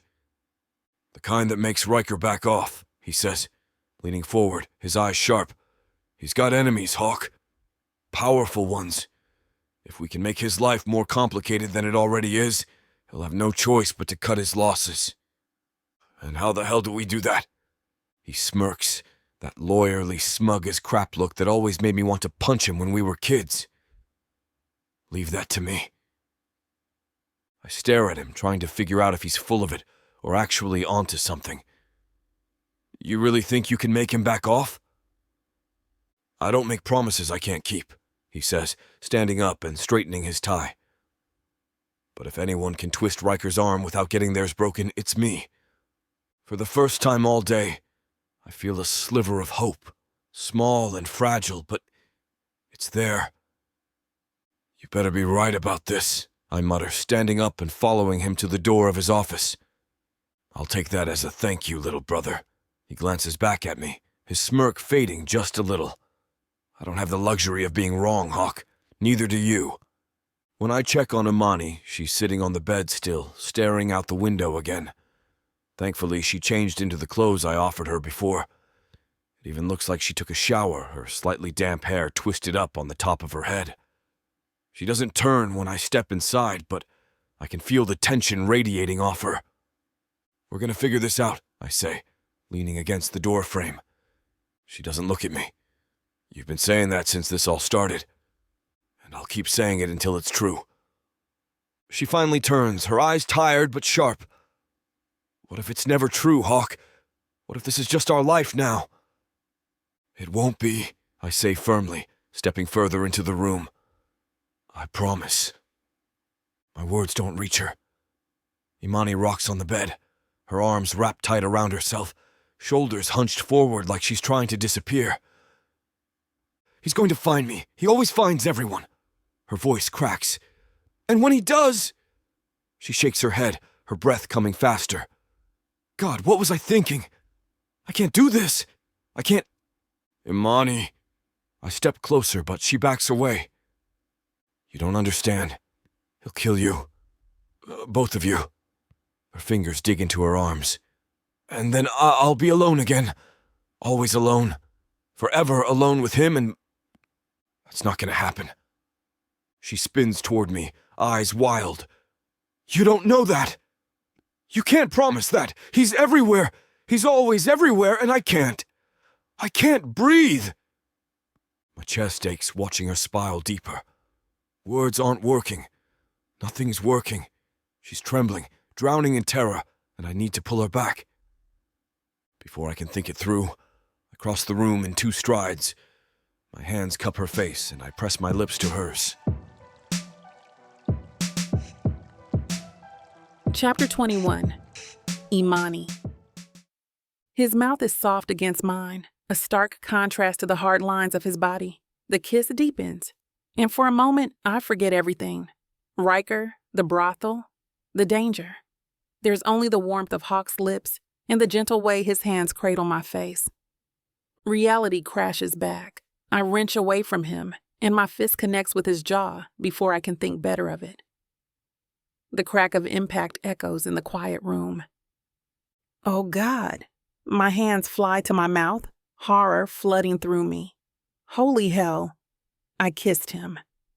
And then I punched him. Hawk's head slowly turns back to face me. A drop of blood wells up on his bottom lip where my punch split it. His eyes are wide with surprise, but there's something else there too. Understanding, shame, guilt. I can't look away from him. The strong line of his jaw, the way his t-shirt stretches across his broad shoulders, the gentleness in his expression that seems reserved only for me. My heart pounds against my ribs and my hand throbs from the punch. Imani, I hate to put a stop to a good time, but it looks like we've hit this platform's limit for spiciness. This platform's got some rules we have to play by if we want to keep giving you these stories for free. And trust me, this scene isn't something you want to miss. While we can't get into all the details here, you can still dive into the full, uncut version at TylaWalker.com. Miss Tyla has an entire collection of unabridged audiobooks and ebooks waiting for you. And the best part? You can treat yourself with 40% off when you use the code SAVE40. That's right. You'll save on any digital product, even bundles that are already discounted. Miss Tyla would never let anyone feel the kind of disappointment you must be feeling right now. So why wait? Treat yourself with Miss Tyla.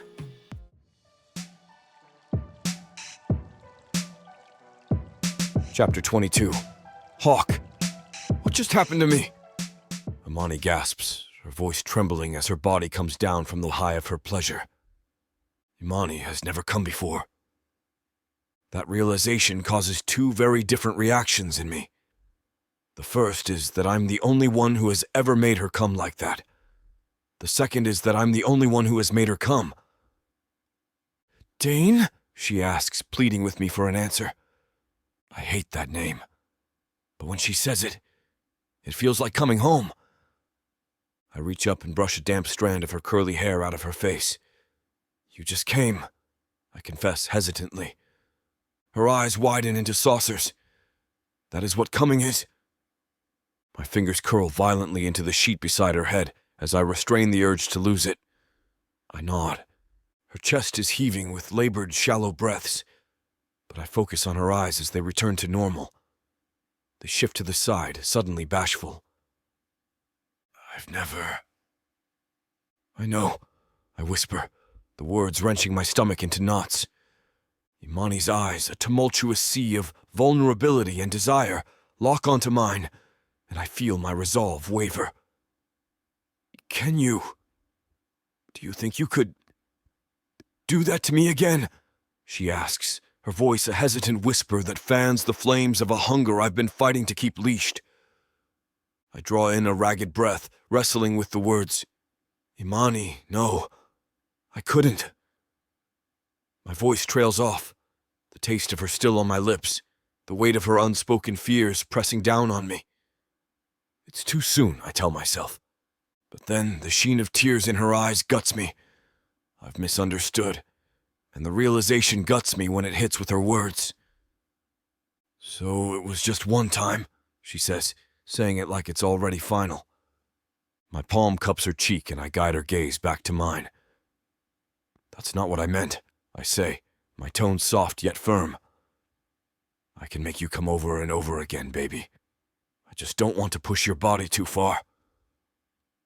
Relief and frustration war in her gaze, a tempest brewing behind those dark, expressive eyes. I'm not fragile, Hawk, she retorts, her stare dropping between us to where my member, hard, insistent, strains against the confines of my jeans. And it looks like you've got plenty of gas in the tank. A rough chuckle escapes me, and I shake my head, marveling at her resilience. You're damn right, I do, I admit, my hand sliding down her side, our bodies still pressed close. But this isn't about what I want, it's about what you need. Her fingers trace the lines of the tattoos snaking up my arm, a silent plea for understanding. And what if what I need is you, Hawk? She asks, her voice barely above a whisper. And that's where we're going to put a pause on pleasure. It looks like the rest of this chapter is just too naughty to put on the air. As much as we love to share every little detail, we've got to stick to this platform's guidelines to keep these free audiobooks coming. They've got some rules about what we can show, and we wouldn't want to risk losing the chance to bring you more content. As frustrating as it is to build the tension only to be interrupted, Miss Tyla always knows how to make it up to you. You can find the full, uncut scene over at TylaWalker.com. With an entire library of unabridged audiobooks and ebooks, Miss Tyla's collection is waiting for you. And if you use code SAVE40, you'll get 40% off any digital product, even on bundles that are already discounted. So don't let the fun stop here. Head over to TylaWalker.com and treat yourself with Miss Tyla. Derek's leaning back against the counter, arms crossed. That smug, calculating look plastered across his face like he's been right all along. I want to knock it off him. Don't say a thing, Derek Thompson, I grit out, knowing that he definitely heard what happened last night. He raises his hands up in surrender, turning around to get a beer from the fridge, but the smirk remains. The memory of Imani's body clenching around mine, her nails scraping up my back, is all fresh in my memory from last night, including her reaction to having her first time coming. That is what coming is? It was both triumphant and infuriating to know that. I shove the thought aside, knowing that it'll just piss me off even more. Instead, I focus on the memory of her curling up against my body as she fell asleep. So trusting, so small. I'd burn the world for that woman. So, all is well in the world of Hawk. Derek finally speaks up, popping the cap from his beer and taking swig. You think Riker's just gonna shake your hand and say, "Thanks for the free legal services"? You don't know him like I do, Derek, I growl. Derek doesn't even flinch. No, I don't know him, but I know people like him. People who have everything to lose and no clue how to keep it. Riker's empire is crumbling, Hawk. The feds are sniffing around, and half his guys are a bad move away from a prison cell. If he's smart, he'll take the deal. The deal? I pause, staring at him like he's an alien. What deal? Chapter 23. Imani. I don't mean to hear it. I swear I don't. But Derek doesn't exactly have a quiet voice, and the walls in this place are thin as hell. I'm upstairs, sitting on the bed, staring at the cracked paint on the wall, when I hear his voice rise from the living room below. It's sharp, clipped, every word calculated and cold, like a scalpel cutting into skin. Riker's terms are simple, Derek says, and the sound of that name is enough to make my stomach drop. I inch closer to the door, my heartbeat pounding in my ears, and press myself against the wood. Imani walks free, no strings, no debts, Derek continues.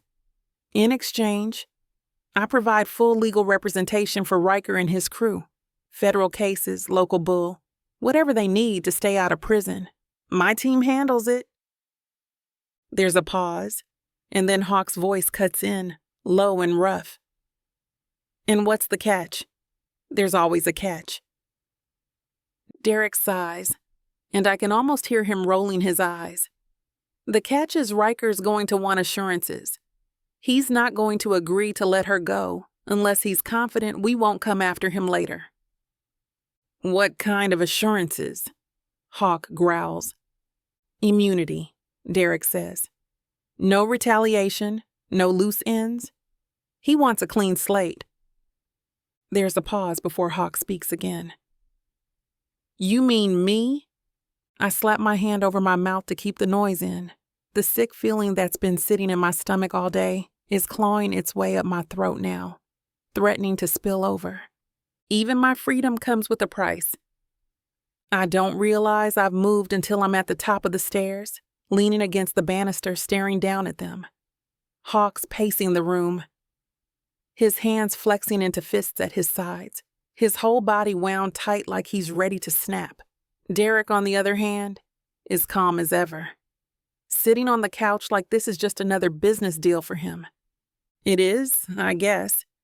To him, that's all I am, part of a deal. This is bull, Hawk spits, spinning to face Derek. He doesn't get to walk away clean after everything he's done. It's not about what he deserves, Derek says, his voice sharp. It's about getting her out. Yeah, and what happens when he decides he wants her back? Hawk snaps, his voice rising. What happens when he changes his mind? Then you'll deal with it, Derek says flatly. But for now, you do nothing. I'm tumbling down the stairs before I realize it, my chest heaving. What the hell are you two talking about? I demand, my voice cutting through the room like a whip. Hawk freezes, his head snapping toward me, and Derek just sighs, leaning back on the couch like he's already exhausted. Imani, Hawk starts, but I cut him off. Don't Imani me, I snap, glaring at both of them. You're in here making deals about my life like I'm not even part of it, like I'm just some thing to be bargained over. You weren't supposed to hear that, Derek says, his tone cool. I whip around to face him, my chest heaving. Oh, I wasn't supposed to hear it? That makes it better? You think that justifies this? His jaw tightens, but he doesn't say anything. Hawk steps closer, his hands up like he's trying to calm me down. Imani, listen. No, I snap, stepping back. You listen. I'm done being someone else's pawn, Hawk. First Riker, now you and Derek. When the hell do I get a say in my own life? The room goes quiet, the weight of my words hanging in the air. Hawk runs a hand through his hair, his face tight with frustration. You think I want this? You think I like dealing with him, letting him call the shots? I'm trying to keep you safe, Imani. I don't feel safe, I shout, my voice cracking. I feel like I'm being passed around, like my life doesn't even belong to me anymore. It's not like that, he says, his voice softer now, but I shake my head. Then what the hell is it, Hawk? Because all I see is another man deciding what happens to me. The hurt that flashes through his eyes guts me like a fish. Derek finally stands, adjusting his cuffs like he's about to say something important. You can hate the deal all you want, but it's the only way this ends without you back in Riker's hands, or worse. So unless you've got a better idea, I suggest you take a deep breath and let us handle it. The casual, business-like tone in his voice makes me want to throw something at him. I'm not a business transaction, I hiss. No, Hawk says suddenly, cutting through Derek's crap. You're not. I turn to look at him, my chest still heaving, and for the first time his expression isn't just frustration. It's something else, something raw. You're not a transaction, Imani, he says quietly. And you're not a pawn. But this is the only way to make sure you never have to run again. I open my mouth to argue, to say something, but the words get stuck in my throat. Because deep down, I know he's right. But knowing doesn't make it feel any less like a trap. Chapter 24. Hawk. The air in the room feels heavy as hell, like you could cut through it with a blade if you had the balls. I'm sitting at the table, every muscle in my body wound tight, while Derek does his thing. He's in full lawyer mode, talking circles around Riker like it's just another day at the office. Riker, on the other hand, is the same smug jerk I remember, leaning back in his chair, arms crossed, grinning like he's already won. His leather vest is draped over the back of the chair, patches gleaming under the overhead light, and his eyes are fixed on Derek like a wolf sizing up his next meal. I hate that he's here. I hate that we're even talking to him. But Imani's life is on the line, so I sit there gripping the edge of the table like it's the only thing keeping me from lunging across and wrapping my hands around his throat. "She's not your problem anymore," Derek says, his voice smooth, calm, like this is just another day in court. "You let her go, free and clear. No debts, no strings.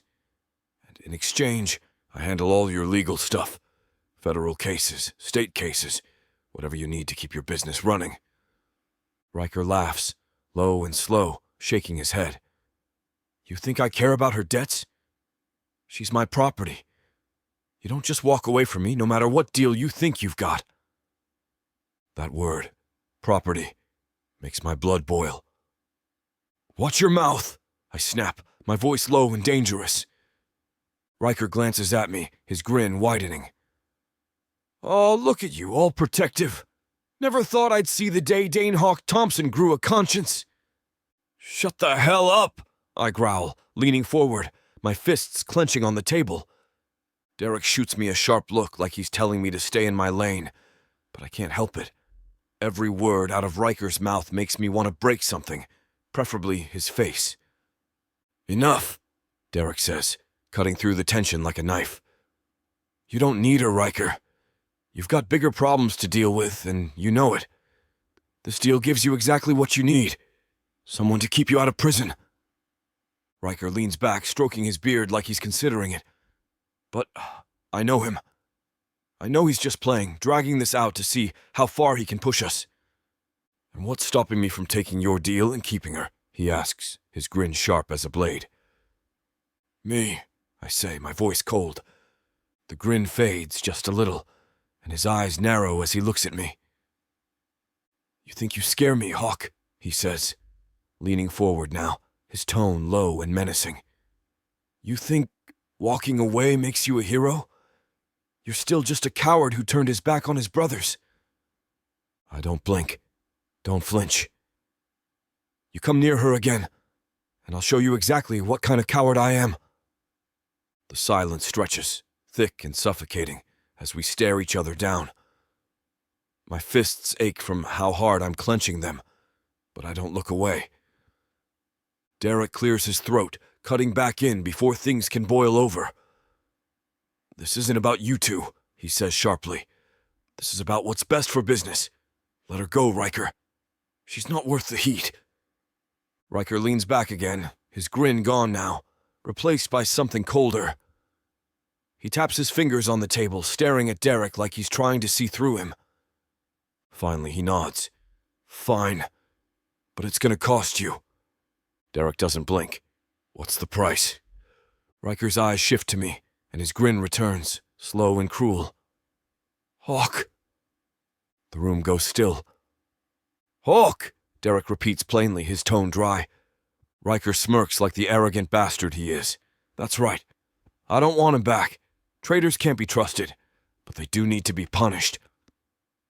I glance at Derek, who doesn't even flinch, then back at Riker. "You're saying you want to fight me?" Riker barks a laugh. "No, I'm saying you need to pay for your disobedience." "No," Derek starts. "Torture is off the done." My brother snaps his eyes toward me, but I don't let my stare shift from Riker's face. Imani's freedom is worth more than my pride or my body. If he wants to humiliate me, to teach me a lesson, then I deserve it, but not for screwing him over. For not screwing him over well before this.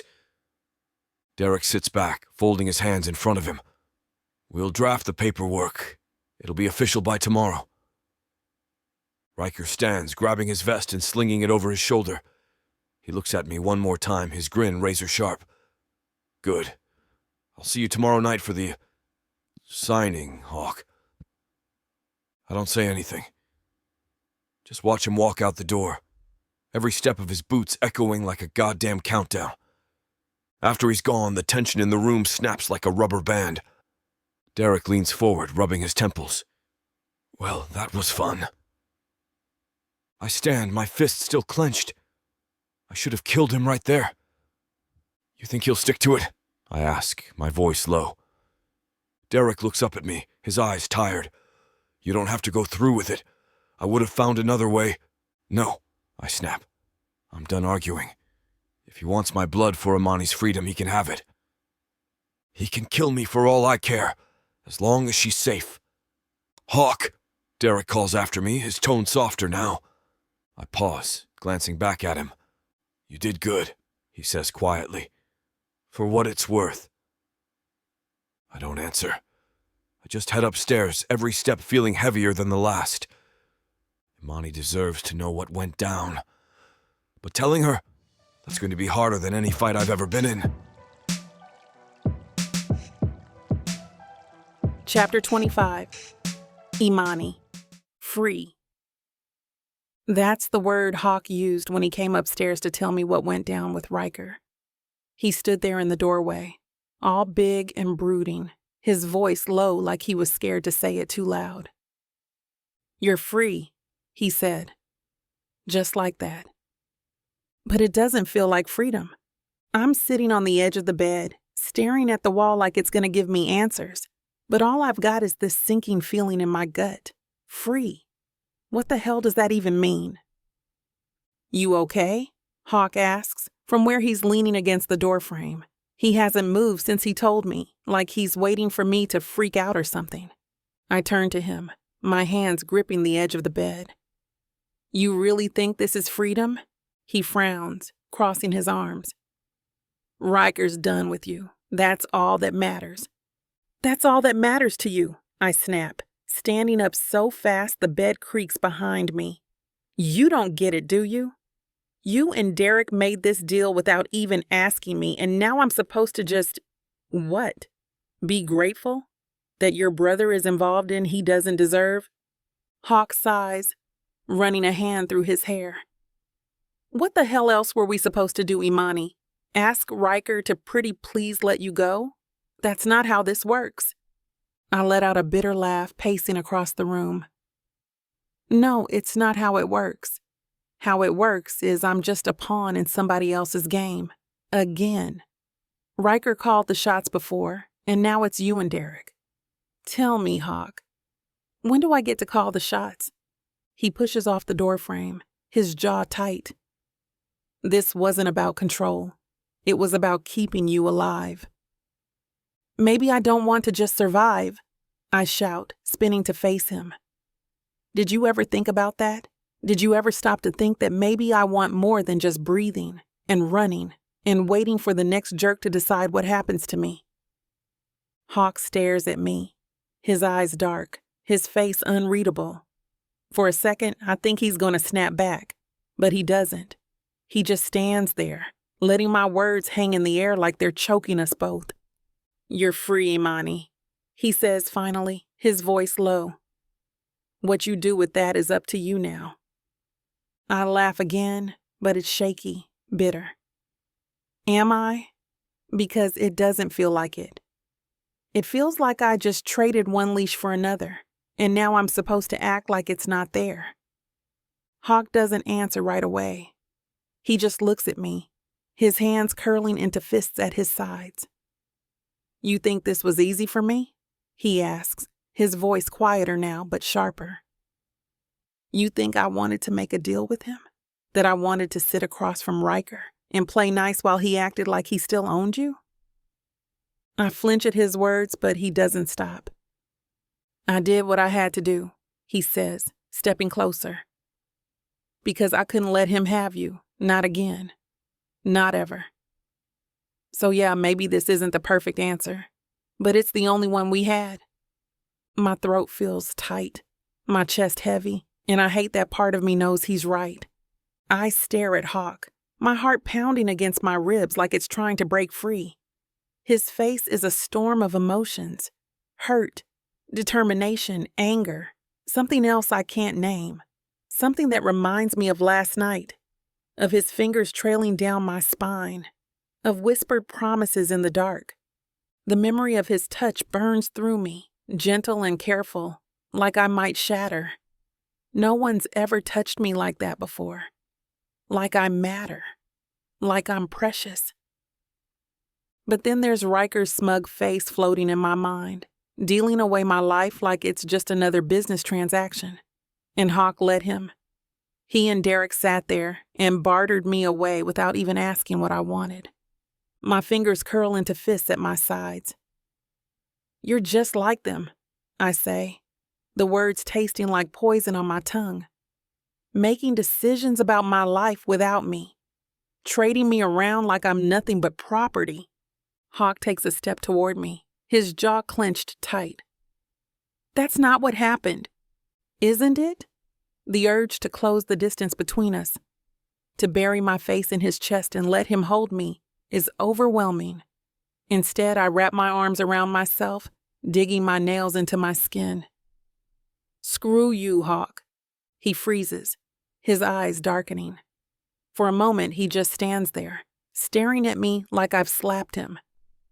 Then he turns on his heel, stalking out of the room.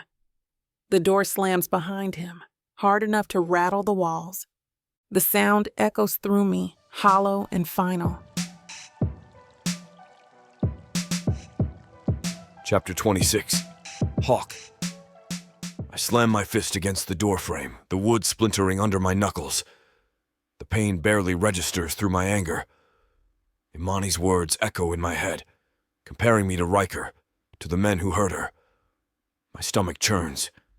Derek's expensive shoes click against the hardwood as he approaches. "Ready? Just get it over with. We can still walk away." Derek adjusts his tie, briefcase swinging at his side. "Let me handle this another way." There is no other way. I run my fingers through my hair, still damp from the shower. She can hate me, long as she's free. The drive stretches out in suffocating silence. Derek keeps glancing at me, but I stare straight ahead. The warehouse district looms ahead, abandoned buildings casting long shadows in the afternoon sun. "Last chance," Derek murmurs as we pull up to the meeting spot. I push open the car door. "Let's go." Inside, the warehouse smells of rust and motor oil. Riker stands in the center, flanked by 4 of his men.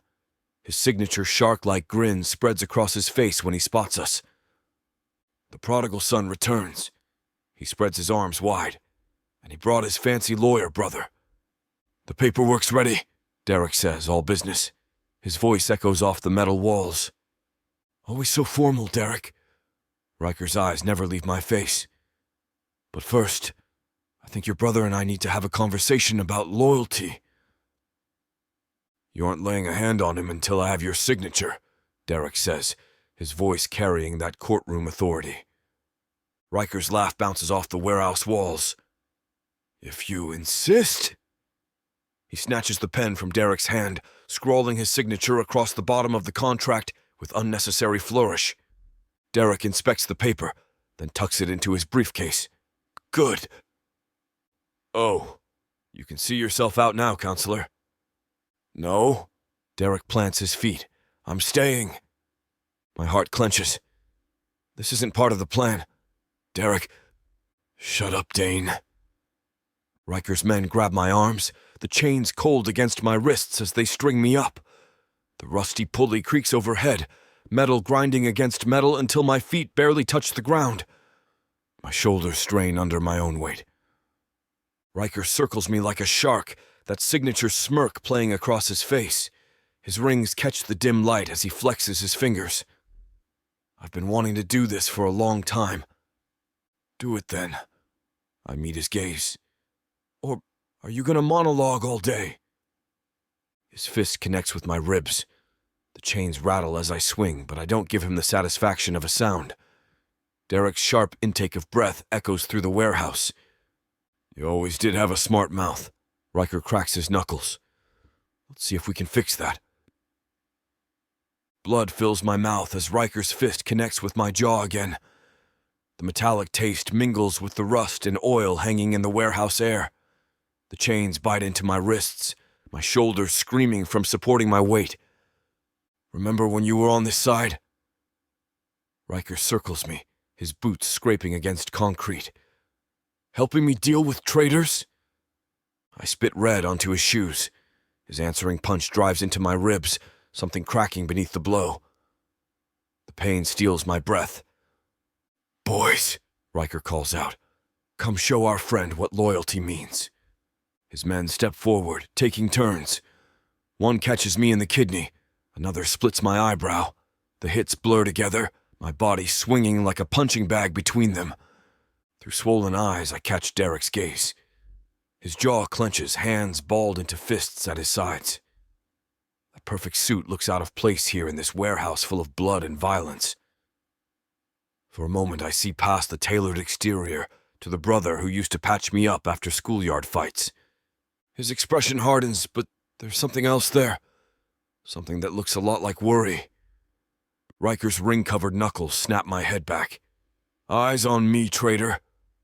Another blow. And another. I take them all, tasting copper and regret. But not for saving Imani. Never for that. What's wrong? Riker grabs my chin. No smart comments now? I let my head hang, blood dripping onto the concrete below. The pain doesn't matter. As long as Imani's free, none of it matters. The beating continues, but I've already gone somewhere else in my mind. Somewhere with soft lips and gentle hands, and eyes that look at me like I might be worth saving. The steel-toed boot slams into my gut like a battering ram.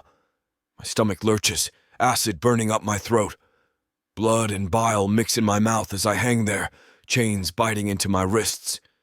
The copper taste coats my tongue and my vision blurs at the edges. Not so tough now, are you? One of Riker's guys, Tommy, I think, draws back for another kick. My insides feel like ground meat. Each breath sends daggers through my ribs. The warehouse spins, metal rafters dancing overhead. Derek's saying something, but his voice sounds far away like I'm underwater. I deserve this. For every person I hurt when I worked for Riker. For standing by while he destroyed lives. For not getting Imani out sooner. Tommy's boot pulls back again. A scream pierces the air. High, terrified, familiar. My head snaps up so fast my vision whites out. No! I rasp, the word tearing through my raw throat. No, no, no! Because I know that voice. The voice that whispers my name in the dark. The voice that trusted me for one night. One perfect night. Imani. Chapter 27. Imani. This time I do mean to hear them. I'm just not sure what the hell I'm listening to. I creep down the hallway, bare feet silent against the hardwood floor. After that mess about the deal earlier, I need to make sure they aren't plotting behind my back again. The house is dark, except for a sliver of light from the entryway, where their voices drift up. Ready? Derek's voice is low, professional. My breath catches when Hawk responds, his voice rougher than usual. Just get it over with. I press closer to the wall, straining to hear. Something's off about their tone. This isn't like their usual bickering. We can still walk away. Let me handle this another way. There's an edge to Derek's voice I've never heard before. Almost like worry? There is no other way. Hawk's words hit like stones dropping into my stomach. She can hate me, long as she's free. What the hell does that mean? My fingers dig into the wall as I try to make sense of it. The front door opens, letting in a gust of cold air that raises goosebumps on my arms. Then it clicks shut, leaving me in darkness.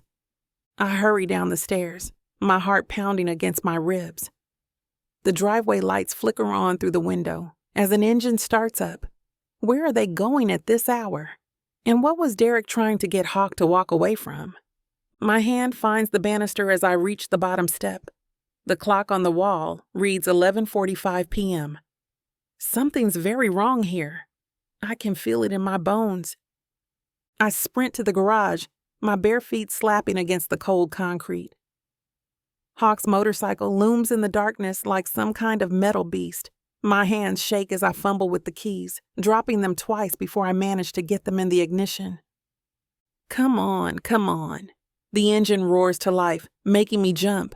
The bike's heavier than I expected, and I nearly drop it when I lift the kickstand. My thighs strain to keep it upright. I twist the throttle like I've seen Hawk do. The bike lurches forward and my stomach drops. Damn it! The headlights of Derek's car are about to disappear around the corner. No time for second thoughts. I give it more gas, and the bike shoots forward.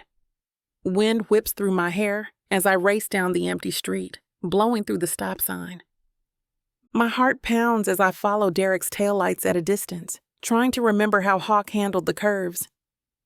The bike wobbles beneath me with every turn. We're heading into the industrial district.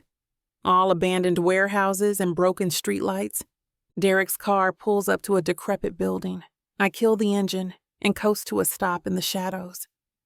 Watching them disappear inside, the silence rings in my ears as I lean the bike against a wall. What are you doing here? I whisper to myself, pacing beside the motorcycle. Every instinct screams at me to run, but my feet carry me toward the building instead. The metal door creaks as I ease it open, and I freeze, waiting for someone to hear. But there's only silence. I slip inside, pressing myself against the wall. The darkness feels thick enough to choke on. The sounds of fists hitting flesh draw me deeper into the warehouse.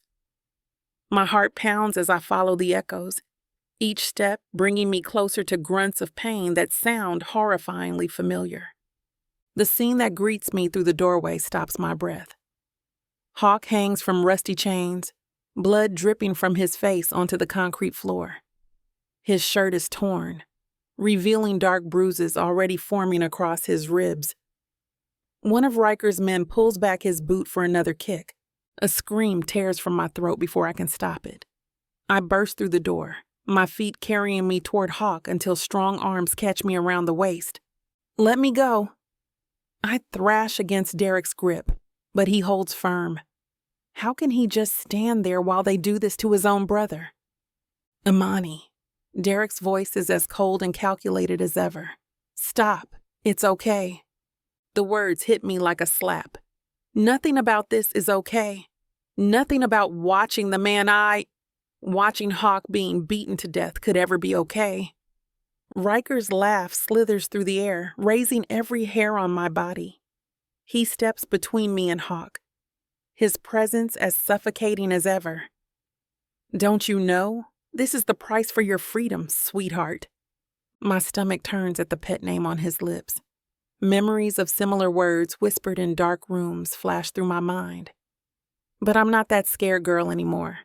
I meet his gaze steadily. Screw you. Imani.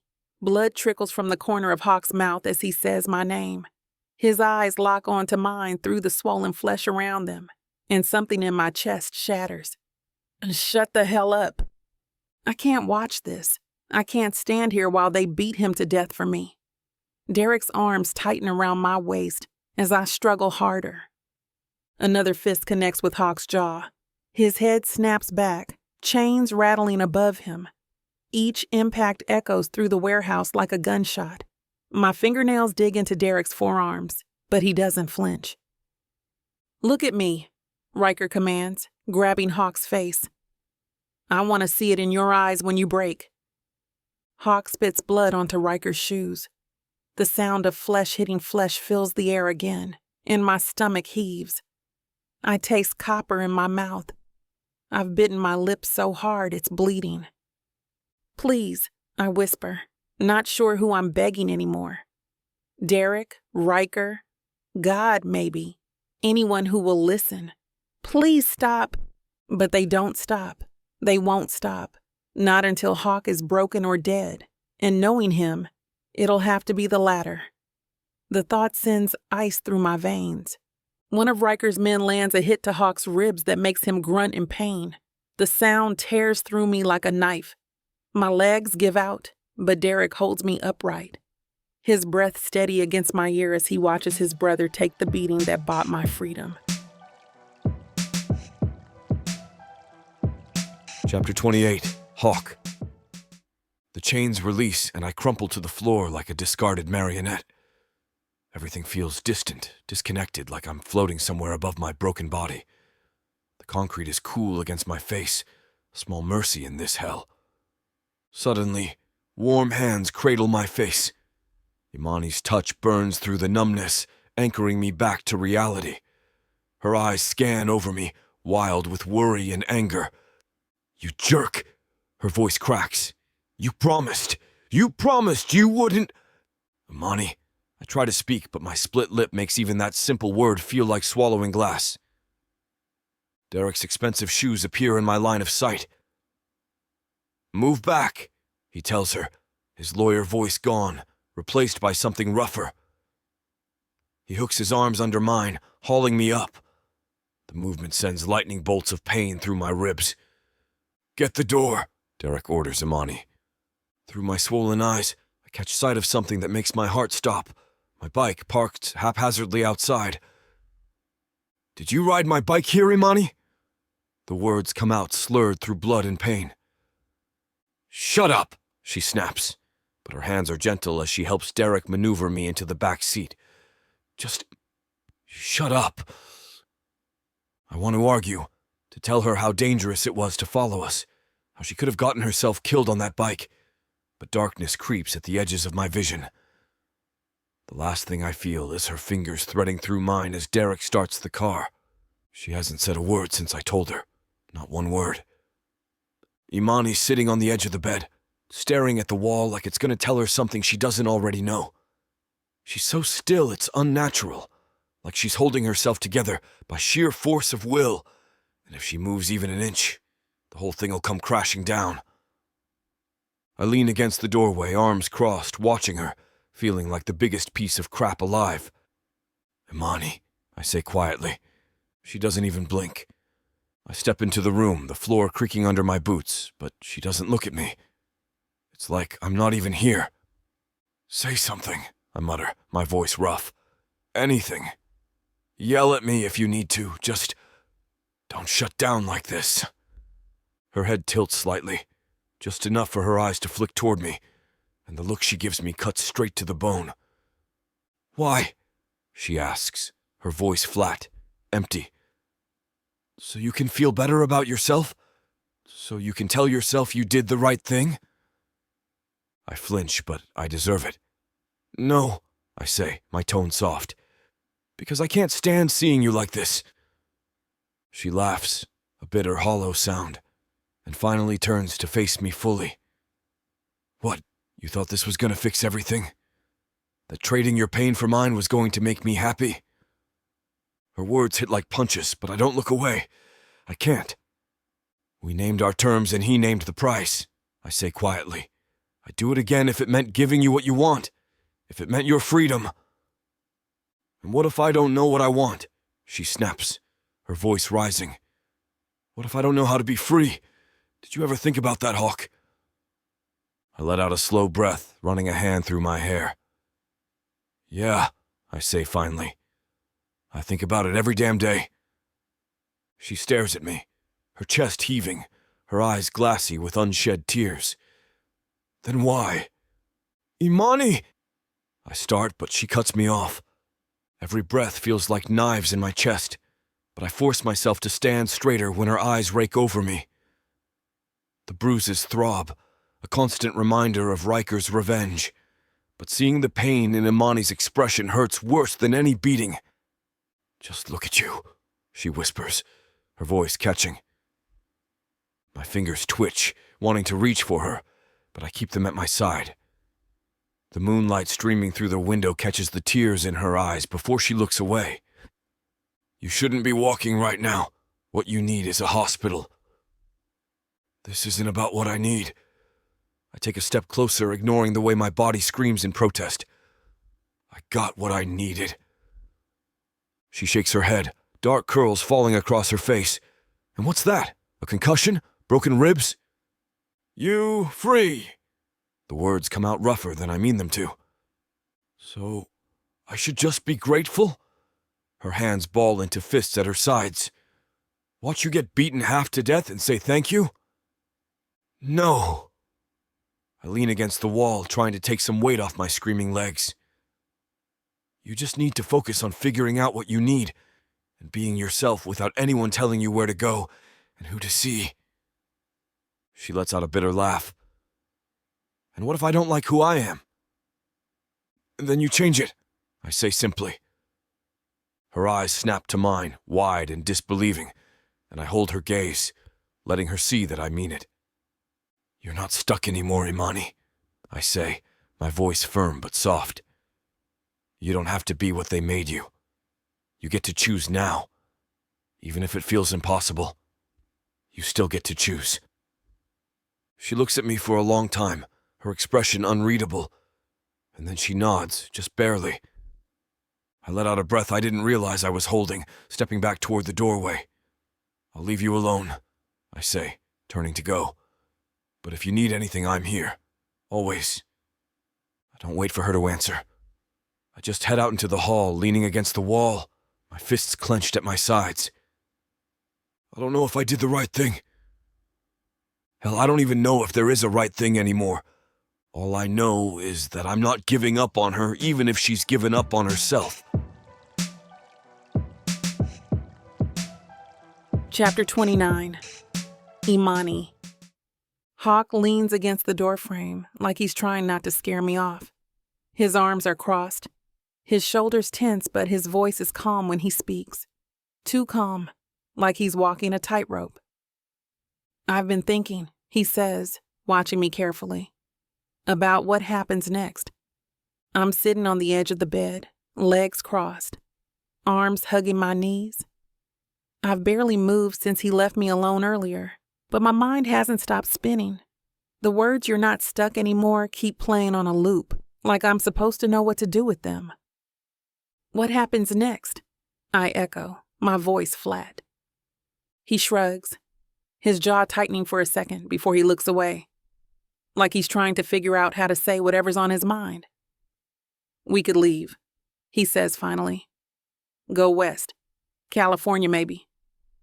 I blink at him, the words sinking in slow. California? Yeah, he says, stepping into the room, his boots heavy on the floor.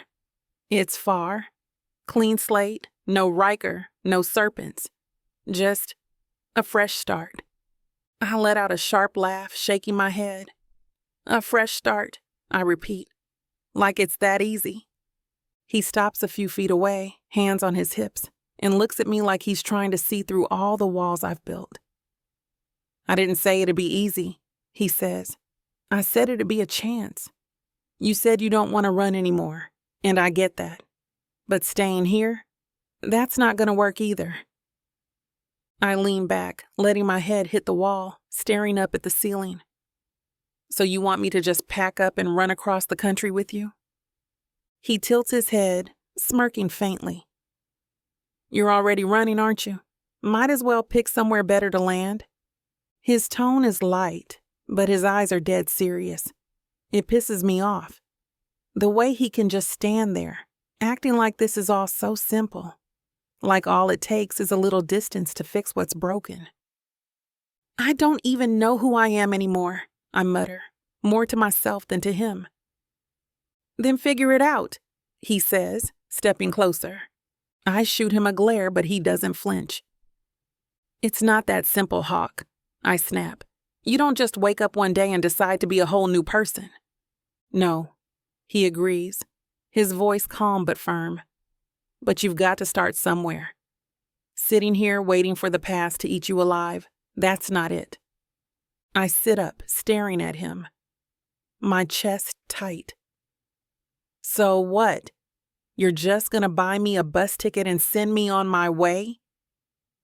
Hawk's brows furrow, his expression somewhere between amused and offended. Why would we take a bus when I have my bike? The word "we" hits me like a punch to the gut. My fingers dig into my knees as I process what he's saying. He's not trying to get rid of me. He wants to come with me, The realization makes my chest tight, and suddenly I need to push back to test this thing that feels too good to be true. Well, what are you going to do when we get there? It's not like you're Derek. You can't just buy yourself a house or a job. The moment the words leave my mouth, I see the hurt flash across his face. It's subtle, just a slight tightening around his eyes, a barely perceptible flinch. But it's there. My stomach twists with regret, but pride keeps my mouth shut, refusing to take it back. This is ridiculous. I continue, the words spilling out faster now, sharper. Just like always, you don't have a plan. Just like always, you want to go barging in and... Hawk crosses the room in 3 long strides, his hands cupping my face as his mouth crashes into mine. The kiss is rough, demanding, stealing the rest of my words and replacing them with the taste of him. His fingers thread through my hair, tilting my head back as he deepens the kiss. And for a moment, I forget why I was arguing at all. He pulls back, his breath fanning against my cheek. When I open my eyes, he's still there, waiting, patient in a way I didn't think he was capable of. California, I say softly, the word foreign on my tongue. He nods, his expression unreadable. Yeah, California. I let out a shaky breath, my fingers loosening on the blanket. I'm not promising anything, I mutter.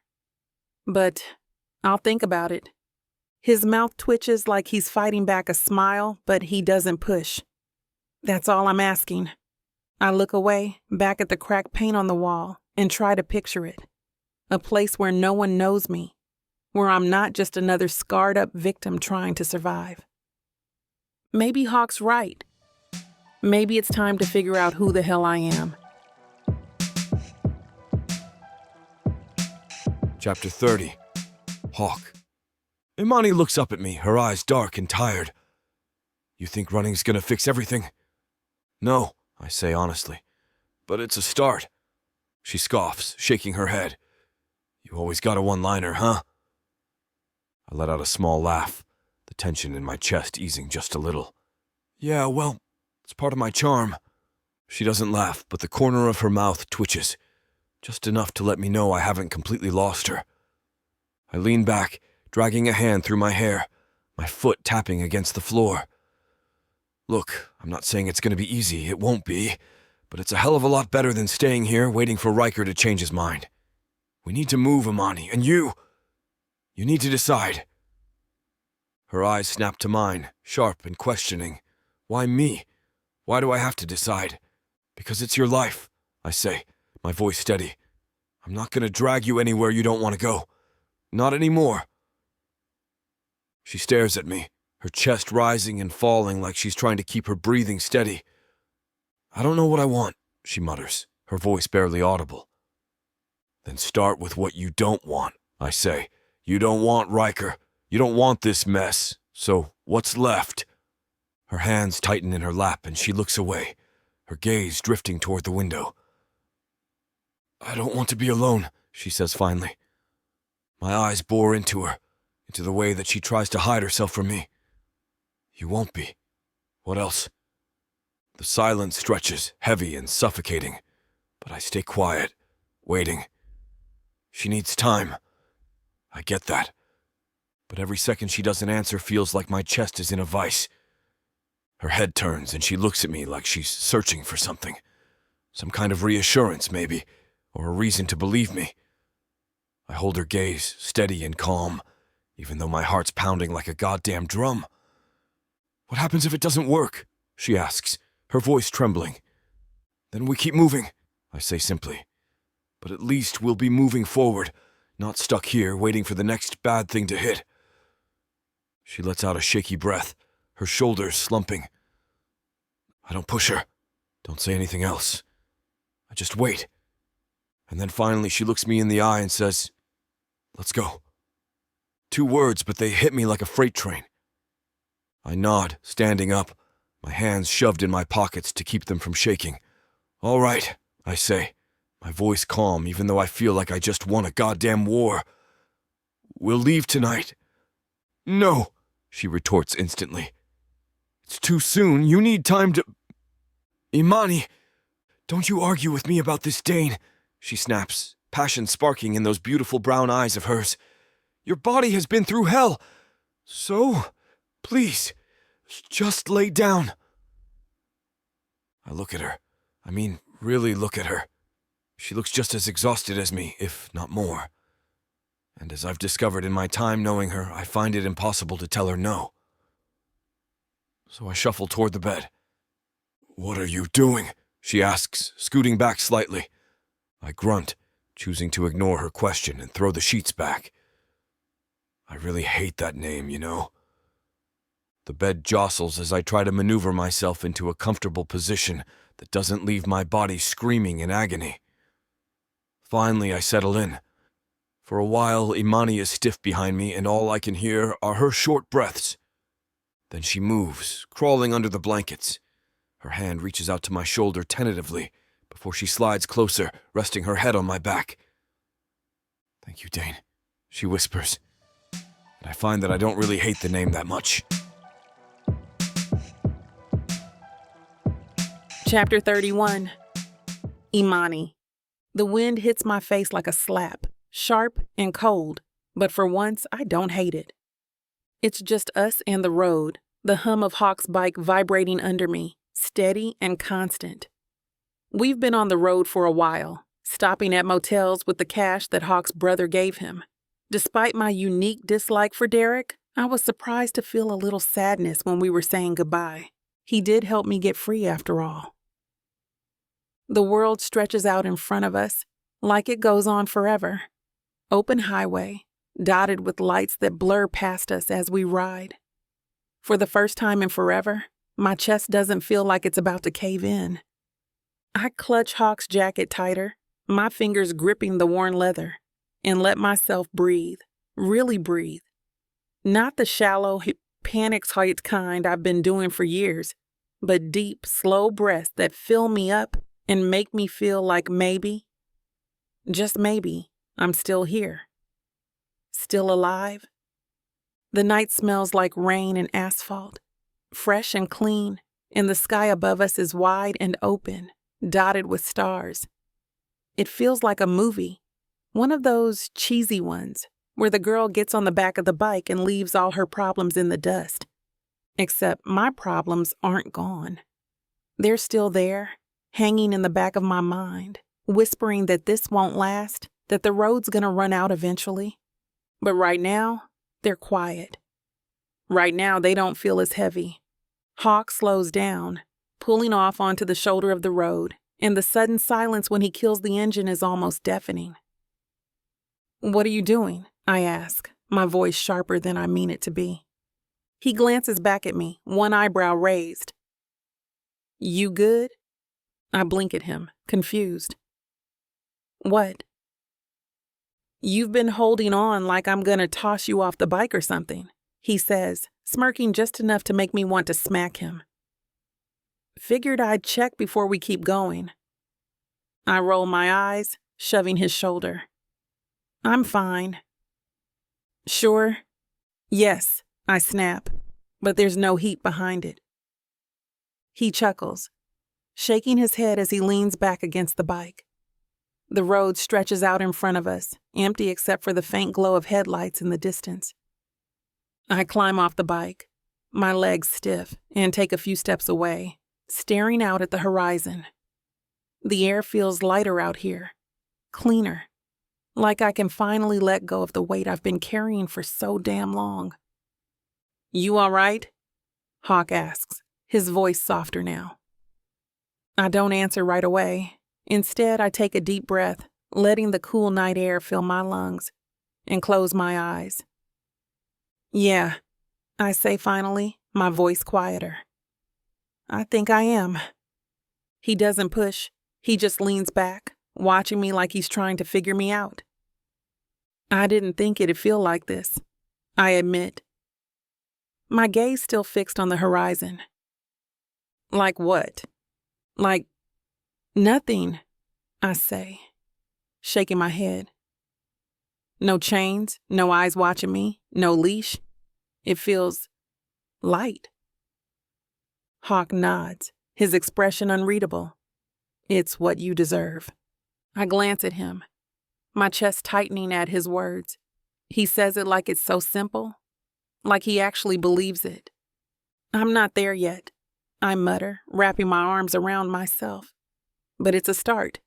He smirks again, that faint, lopsided one that could drive me nuts if I didn't know any better. That's all it has to be. You don't know any better. We stand there for a while. The silence between us not as heavy as it used to be. The stars above us feel bigger, brighter, and for the first time, I let myself think that maybe the future isn't just a black hole. Come on, Hawk says finally, standing and throwing a leg over the bike. Still got a long way to go. I nod, climbing on behind him, and this time, when I wrap my arms around his waist, it doesn't feel like survival. It feels like freedom.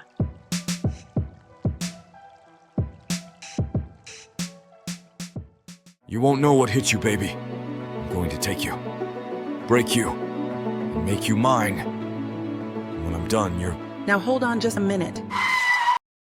What? I got something to say. What's the meaning of this? Now you may be some fine-looking white boy, Got that right, baby. It takes hard work. and you might got the money, Fat stacks, baby, to spoil you with. but that doesn't mean I'm going to give it up to you without a fight. A fight? You want some limp wilting flowers? Go to historical romance, baby. But you want sassy and spicy strong black queens that tame their alpha male bad boys? I think our listeners do. Then you go on and look at Miss Tyla's Bougie Brides and Billionaires audio bundle. 50 hours of me whispering the most romantic things in your ears. Fake marriages, alpha male billionaires, strong black women, steamy scenes that will make your eyes roll back. And everything wrapped up in a happily ever after that will put you in an afterglow. Use code SAVE40 to get 40% off this bundle and any other digital product in Miss Tyla's store. Unabridged and uncut. Just like you, You're gonna have to find out. Tyla Walker Romances. Escape your life with sassy romance.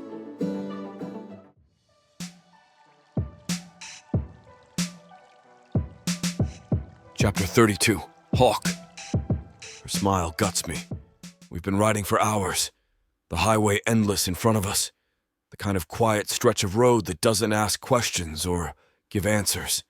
Just miles of open space. But it's not the road I'm focused on. It's her. I glance in the mirror and catch it. This small, soft curve of her lips. It's not much, but it's there. And damn if it doesn't stop me cold. Amani's got her arms wrapped around my waist, the warmth of her body pressed against my back. But it's that smile, barely there, like she doesn't trust it yet, that stays with me. Didn't know you could smile, I call back, raising my voice to carry over the engine's roar. Her arms tighten around me slightly, and I feel the faintest laugh against my back. Didn't know I had a reason to, she throws back, her voice just loud enough to reach me. I smirk, shaking my head. You sure it's not just the wind blowing your face into shape? She laughs for real this time. It's not bitter or sharp like usual. It's light, easy, and for a second, I forget we're running for our lives. Jerk, she mutters, but there's no anger in it. It's nothing. Just a few words, a laugh, a moment. But it feels like everything. I grip the handlebars tighter, my knuckles white against the leather gloves. My chest feels tight, like there's too much packed in there all at once. Relief, guilt, something I can't quite name but know I've been trying not to feel. The road stretches out ahead, smooth and quiet, and for once I'm not thinking about Riker or the serpents or any of the things chasing us. I'm thinking about her. We pull into a parking lot a couple hours later, the bike rumbling to a stop as I kill the engine.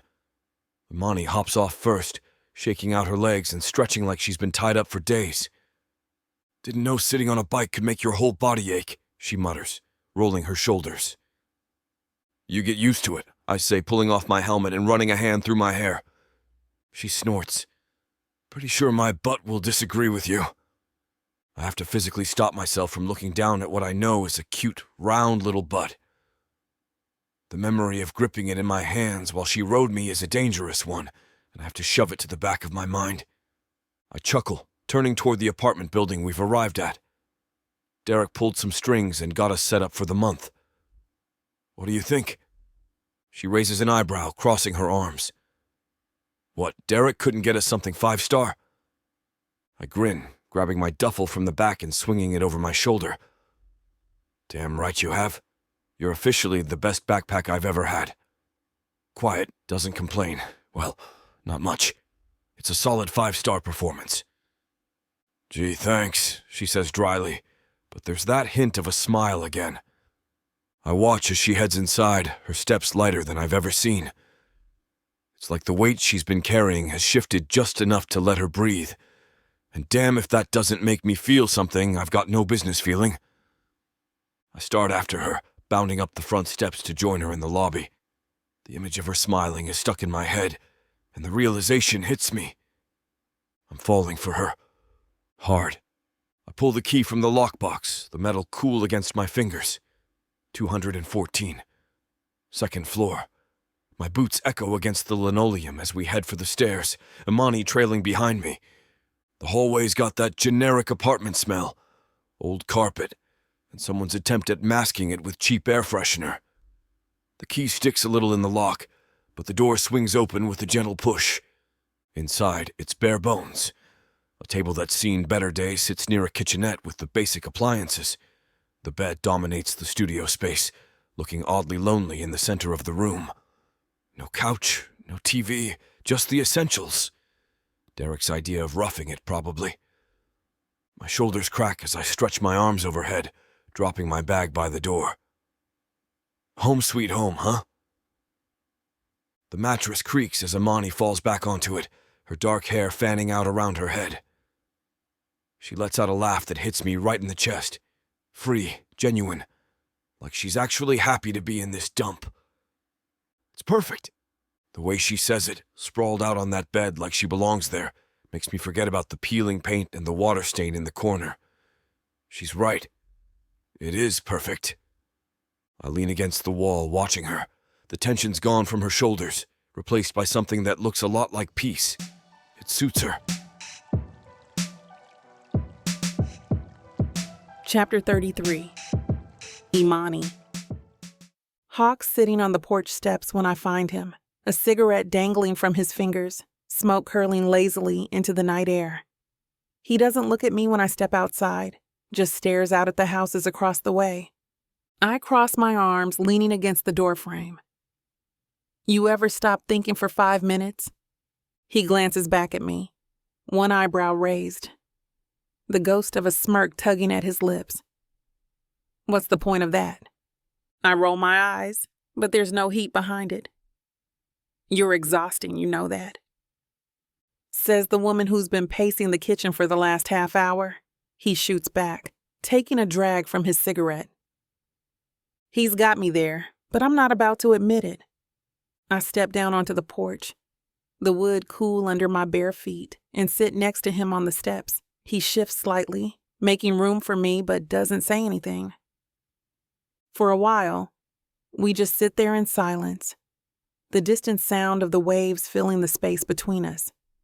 It's weird being here like this, feeling the kind of calm I didn't think existed anymore. You're not the same, I say suddenly, breaking the quiet. He frowns, flicking ash off the edge of his cigarette. What are you talking about? You, I say, turning to look at him. You're not the same man who walked into that brothel. His jaw tightens, and he looks away, his shoulders stiffening. Yeah, well, that guy was a piece of crap. Maybe, I say softly. But he's the one who got me out. He doesn't say anything, just stares at the ground like he's trying to sink into it. You saved me, Hawk. I continue, my voice steady. I know I gave you a hard time, and that trying to convince me to trust you has been hard. But I can see that now. And you didn't just save me. You saved yourself, too. He lets out a sharp breath, shaking his head. Don't romanticize it, Imani. I didn't do it for some noble reason. I did it because I couldn't stand watching what they were doing to you. That's it?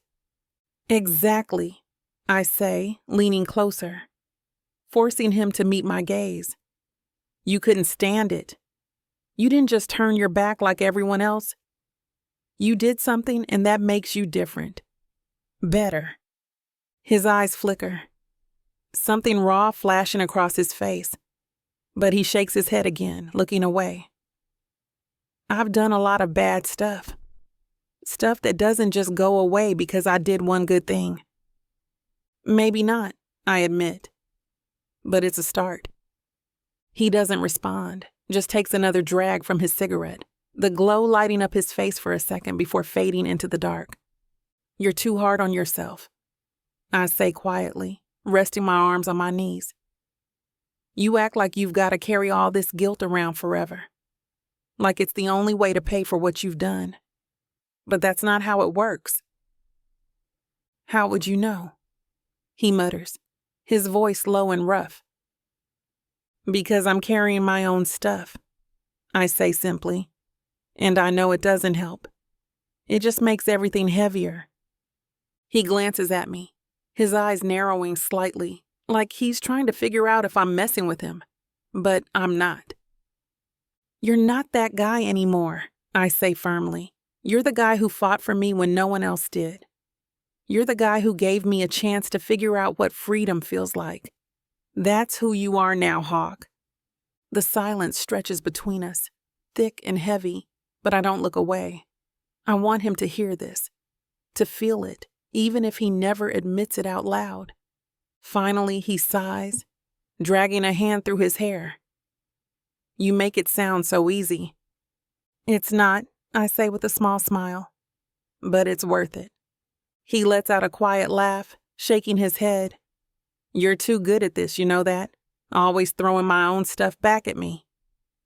Someone's got to keep you honest, I say, bumping my shoulder against his. For the first time, his smirk feels real, not just something he's putting on to hide what's underneath. Thanks, he says quietly, his voice barely audible. I nod, leaning back against the step, letting the sound of the waves fill the silence again. I can almost see the beach down the way. You know I've never seen the ocean, I muse. Hawk looks over at me contemplatively before snubbing out his cigarette and standing up. Come on. I look up at him, confused. What? He jerks his head in the direction I was just looking at. The beach. Let's go. He offers me his hand, and slowly, I put mine into it. He pulls me up and we start walking down the street, like we have all the time in the world. For the first time, it feels like we're both finally starting to let go of the things that have been weighing us down. Chapter 34.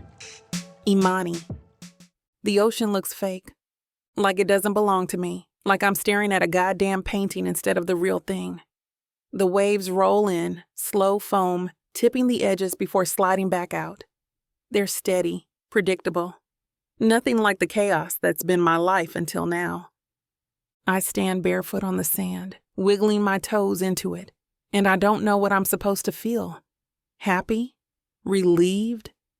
Hell, even scared would make sense, but mostly I just feel numb.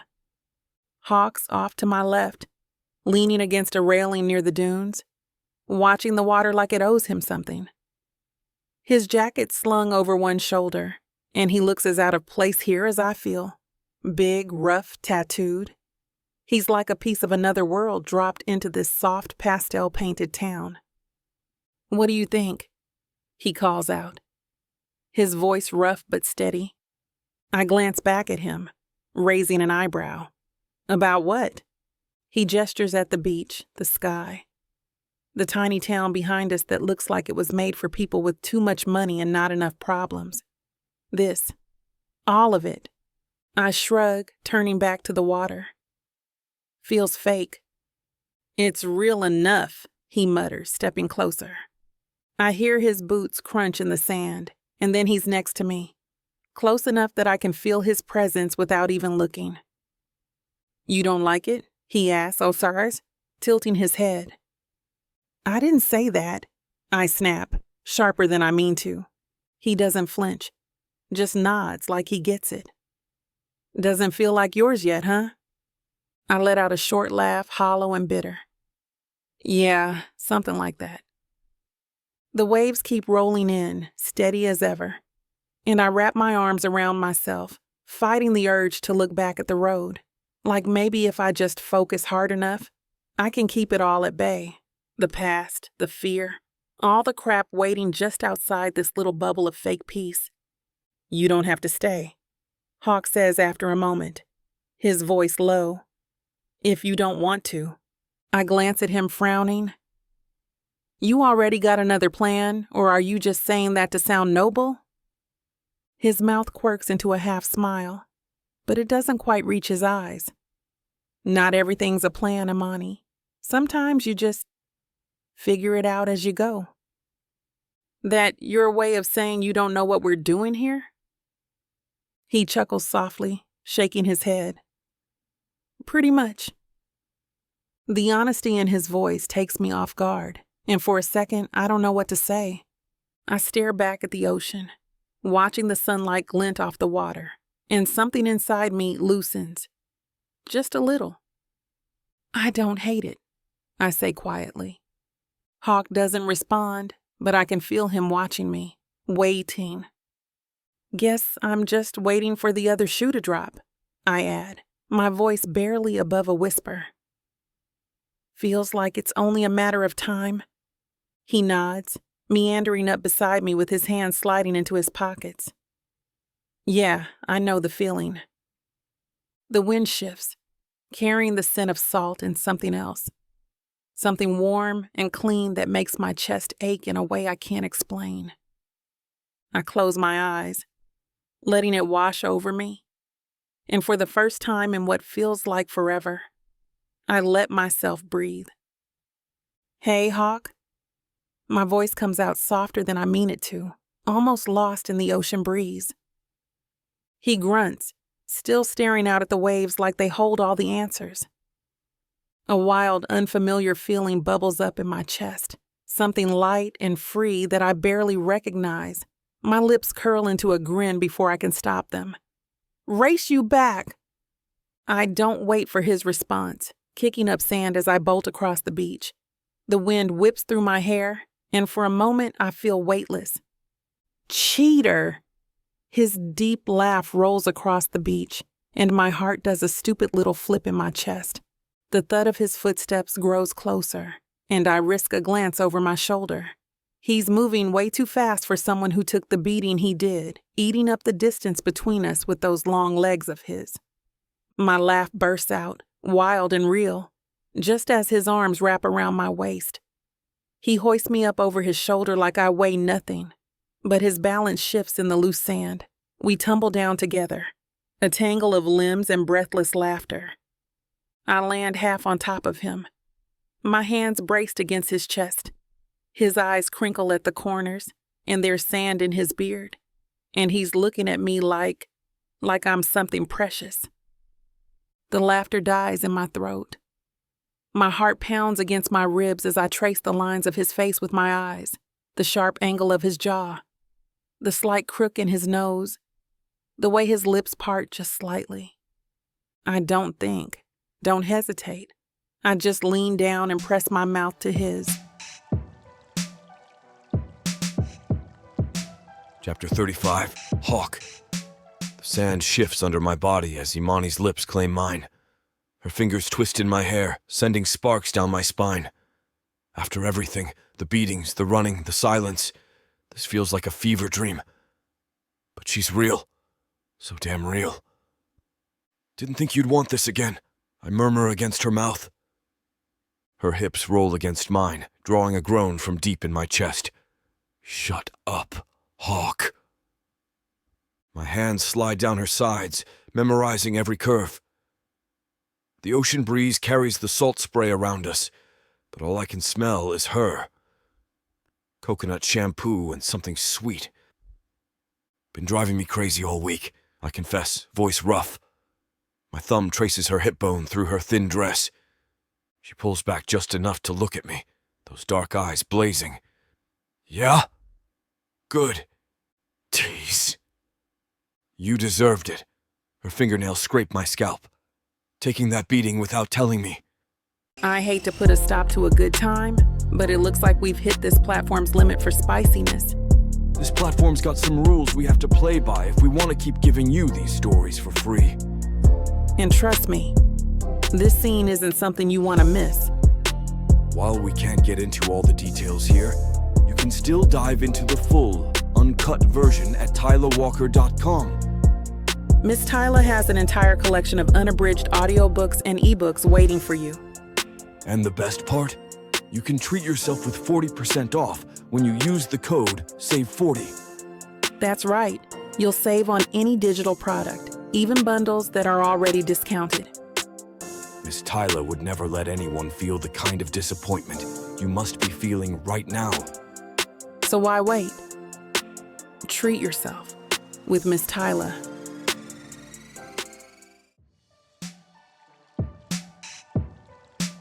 Chapter 36. Imani.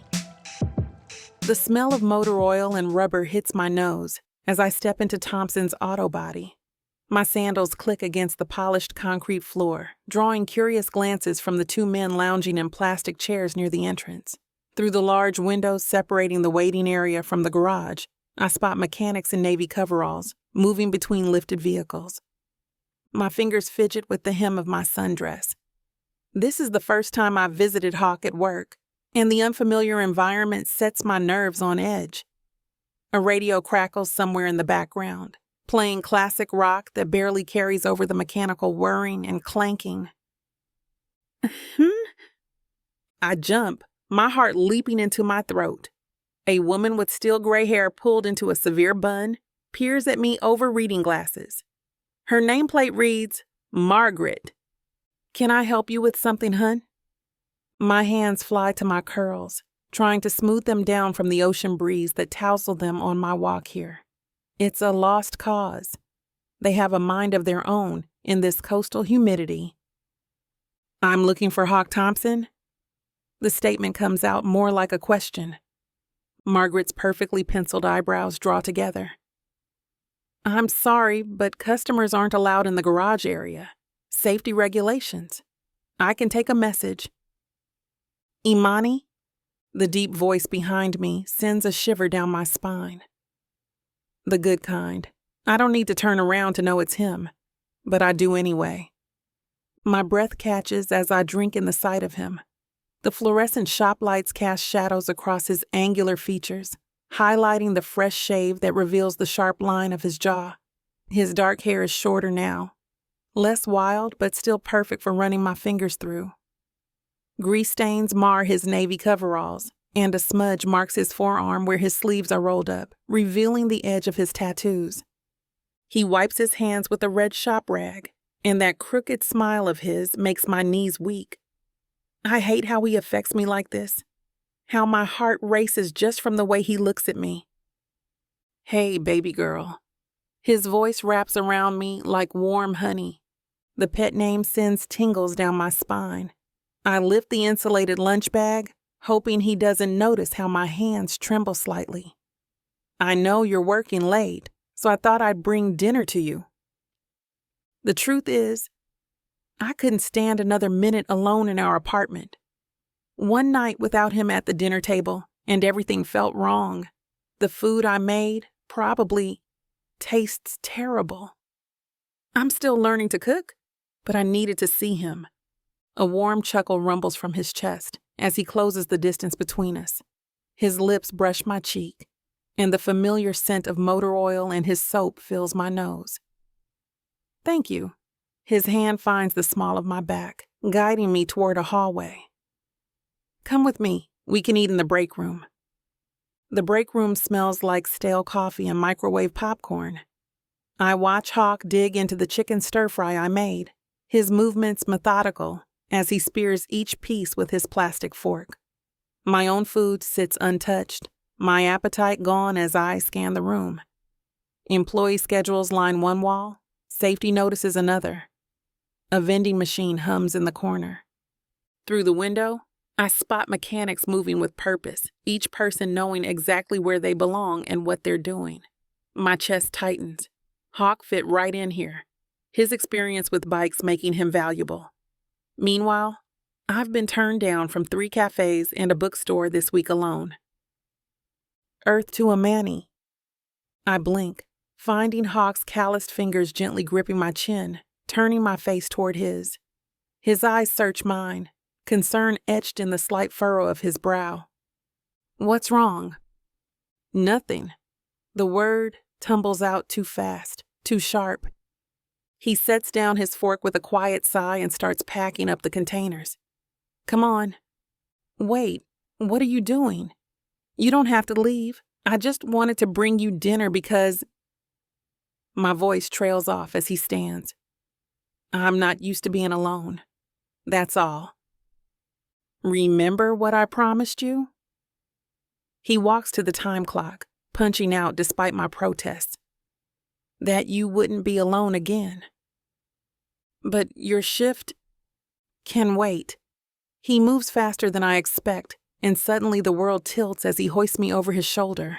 A squeal escapes my lips, drawing stares from his coworkers. Put me down. Nope. His hand settles warm against the back of my thighs, keeping me steady.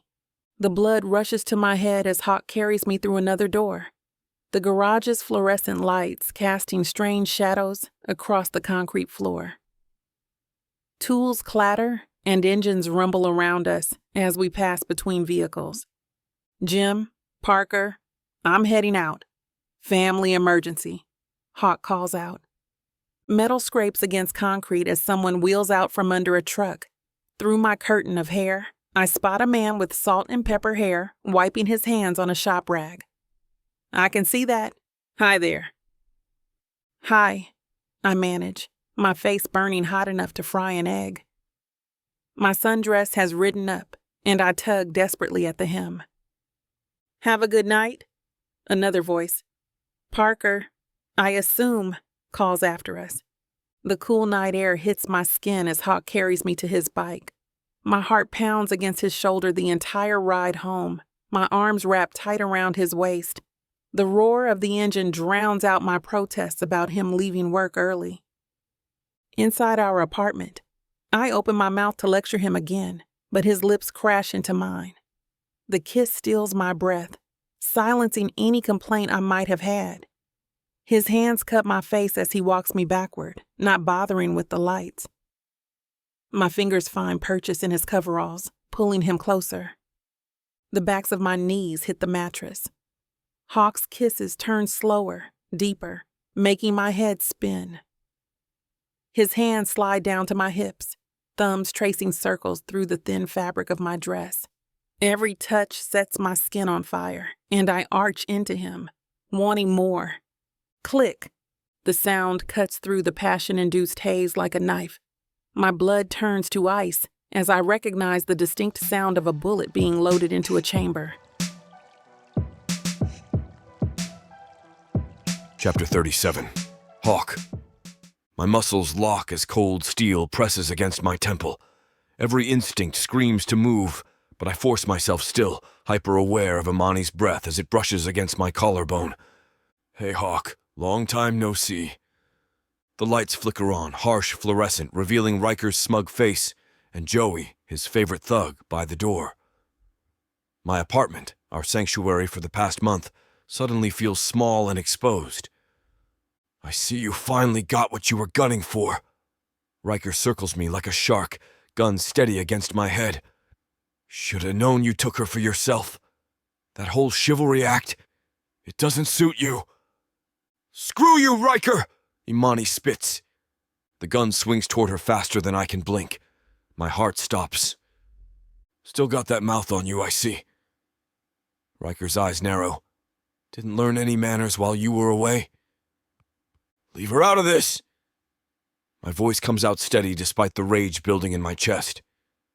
This is between us. Between us! Riker laughs, the sound sharp and hollow. Nothing's just between us anymore. Not since you decided to steal my property. I'm not your property, Imani says, chin raised despite the weapon trained on her. I never was. Everything in my territory belongs to me. Riker's finger tightens on the trigger, including traitors who forget their place. Joey shifts by the door, hand moving to his own piece. The room crackles with tension, waiting for a spark to ignite it all. We had a deal! My jaw clenches so tight it hurts. Derek's face flashes through my mind, his disapproving scowl, his reluctant help. My stomach churns. If Riker's here, what happened to my brother? Riker's laugh cuts through the tension. A deal? That piece of paper your fancy brother drew up. He waves the gun dismissively. We both knew I wasn't going to listen to that jerk, and he won't be able to do a thing about it. Or I might have to remind the media what kind of lawyer makes deals with guys like me. Relief floods my chest, but it's short-lived as Riker settles onto our bed, the bed where Imani finally started sleeping through the night. He gestures with the gun toward her. Come here, sweetness. Show me what he's been keeping all to himself. What are you after? I shift, keeping Imani behind me. My hands itch to wrap around his throat, but Joey's presence by the door keeps me in check. Riker's eyes meet mine, cold and amused. Whatever the hell I want. That's how this works. He points the gun. Now that little punk is going to come over here and give me a good time, or I'm going to blow her brains out. No. I start, but Imani's small hand presses against my back. She steps around me, head high, shoulders straight. Every instinct screams to grab her, to keep her safe, but the gun follows her movement with deadly precision. My heart pounds against my ribs as she walks toward him. One wrong move, and I'll lose everything. My hands curl into fists as Imani approaches him, each step tearing another piece of my soul. Her eyes lock with mine, a silent conversation passing between us. The strength in her gaze makes my chest ache. Riker's hand snakes around her waist, yanking her onto his lap. The gun glints under the fluorescent light, a constant reminder of our helplessness. Every muscle in my body screams to move, to tear him apart, to protect what's mine. Move, punk! Riker's voice drips with satisfaction. Imani's hips begin to rotate, mechanical and hesitant. Bile rises in my throat as I watch her forced movements. Her fingers tremble against Riker's knee, and I want to break every bone in his body. I glance over my shoulder at Joey, measuring the distance between us, calculating odds. Eyes front, jerk! Riker's command cuts through the room. You're going to watch me screw your girl, Hawk, and there's nothing you can do about it. The bastard grabs Imani with both hands, grinding against her. The gun digs into her ribs as she stumbles forward. My heart stops when she loses her balance. I'm sorry, she whispers, her voice small and broken. I'm sorry. The sound takes me back to that first night at the brothel, when she'd curled into herself. My vision blurs red. No, never again. I'm sorry, she repeats. My legs are weak. Could we lay down, maybe? Her voice is so small. Riker barks out a laugh. You hear that, Hawk? She wants me to get more comfortable. He pushes his face into her neck and hair, breathing deeply. Of course we can, sweetness. Be a good girl and get into position. Imani gets up, not even glancing at me as she sits on the bed, scooting back and spreading her legs. Riker is laughing, enjoying every second of this. I expected you to have more fight, he chuckles, fumbling with his belt. But I guess you know what's good for you, don't you? Yes, she whispers. I know what's good for me. Chapter 38. Imani. I keep my face neutral as I lay back on the bed, my heart hammering against my ribs. The mattress creaks beneath me, and I force myself to stay still, to breathe evenly. My fingers brush against the cool metal I've hidden under the pillow. "That's my good girl," Riker says, the clink of his belt buckle making my stomach turn. "Always knew you'd listen to me." The leather slides through the loops with a hiss. I focus on a water stain on the ceiling, refusing to look at Hawk. I can't bear to see the pain in his eyes. To let him watch this, the weight of his gaze burns into my skin anyway. "You know what I like," Riker says, his voice thick with arousal. "Spread those legs wider." I comply, fighting back bile as I hear fabric rustling. His zipper drags down tooth by tooth. "Joey, keep an eye on our friend. Wouldn't want him getting any ideas while I remind this little runaway who she belongs to." The floorboards creak under Riker's feet as he positions himself between my thighs. I hold back a shudder as his shriveled P-member comes into view, pathetic and small, like the man himself. "Don't worry, sweetness." His breath hits my face, reeking of whiskey and cigarettes. "I'll still make you scream." My fingers curl around the handle under the pillow, muscles coiled and ready, just a little closer. Riker's weight presses down as he leans over me, the gun digging into the mattress beside my head.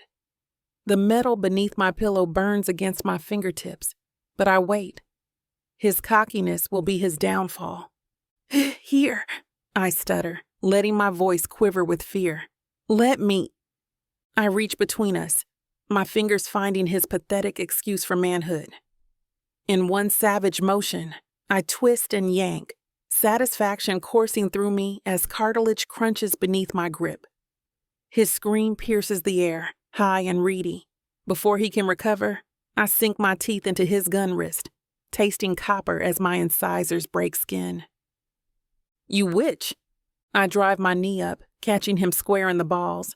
The gun wavers in his grip as he doubles over. I grab for it, my fingers wrapping around the warm metal. We grapple, his blood smearing across my face from his bleeding wrist. The sounds of breaking glass and thrown punches echo from the kitchen. Hawk's deep voice carries through the wall, followed by Joey's pained grunt. "Should have kept better company," I snarl at Riker, twisting the gun toward his face. "Better men than you have tried to own me." His eyes widen as understanding dawns. I'm not his submissive little woman anymore. I never will be again. We roll across the bed, fighting for control of the weapon. The springs creak beneath us as Riker tries using his weight to pin me down. But I've spent years learning how to fight back against men who thought they could break me. The gun flies from our grip, skittering across the hardwood floor into the shadowy corner. My heart leaps into my throat as Riker's face contorts with rage, his attention snapping back to me. "You ungrateful little jerk!" His fist connects with my jaw. Stars explode behind my eyes. "After everything I gave you?" I spit blood in his face. "You never gave me anything." His backhand sends me sprawling across the bed. Before I can roll away, his weight crushes me into the mattress. His hands find my throat, thumbs digging into my windpipe. "I made you," he snarls, spittle flying from his lips. "You're nothing but a worthless woman who forgot her place." I claw at his hands, my lungs burning for air. Black spots dance at the edges of my vision as I thrash beneath him. My nails rake across his face, drawing blood, but his grip only tightens. The room starts to fade, my strength ebbing. My hands fall away from his face as consciousness slips through my fingers like water. Suddenly, the pressure vanishes.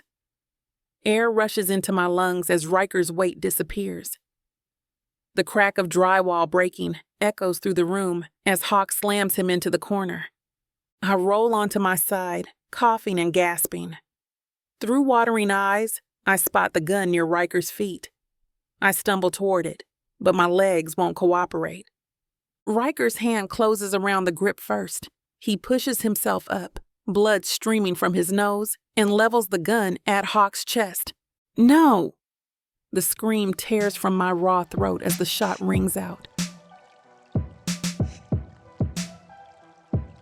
Chapter 39. Hawk. Pain blazes through my shoulder, hot and sharp. The bullet tears muscle and scrapes bone, but seeing Imani grappling with Riker for the gun drowns out everything else. Blood soaks my shirt, spreading across my chest in a dark stain. "Let go, you little witch!" Riker's face contorts with rage as Imani refuses to release her grip on the weapon. My legs shake as I push off the wall, leaving a smear of red. Joey groans from the kitchen, and I catch the glint of his knife on the floor. The bastard must have dropped it when Imani knocked him out.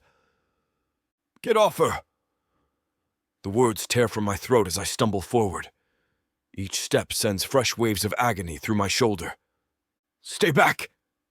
Riker yanks Imani against his chest, using her as a shield while they wrestle for control. "Or I'll put the next one through her pretty head." Imani's eyes lock with mine, fierce and determined. She drives her elbow into Riker's ribs, making him grunt. Behind me, Joey's boots scrape against the linoleum. Time's running out. "You always were weak, Hawk." Riker's lip curls, letting a piece of property turn you soft. My fingers brush the handle of Joey's knife. The familiar weight settles in my palm as I wrap my good hand around it. "She's not property." Blood drips from my fingertips, each drop hitting the floor like a countdown. "And you're done hurting her." I lift the knife, savoring how Riker's eyes widen. His grip on Imani loosens for just a fraction of a second. A freight train slams into my side. "Joey!" We crash to the floor, my wounded shoulder exploding with fresh agony. The knife skitters across the hardwood, and Joey's meaty fist connects with my jaw. "Imani." I twist my head, trying to catch a glimpse of her through the tangle of limbs. The gun. Riker. My heart pounds against my ribs. Joey's next punch splits my lip. I gather the blood in my mouth and spit it straight into his eyes. He recoils, cursing. "Animal!" The sound of struggling behind me drives me crazy. I need to see what's happening. Need to know she's safe. Bang! The gunshot freezes my blood. "Imani!" Terror claws up my throat as I slam Joey's hand into the bedpost. Something cracks, probably his fingers, and he howls. I drive my elbow into his temple for good measure, making sure he stays down. I whirl around, expecting the worst, ready to tear Riker apart with my bare hands if he's hurt her. But there she stands, gun steady in her hands, pointed at Riker's crumpled form on the floor. Her chest heaves with each breath, but her eyes are clear. Strong. Imani's eyes find mine, wide and shocked. I did it. My heart hammers against my ribs as I surge forward, ignoring the searing pain in my shoulder.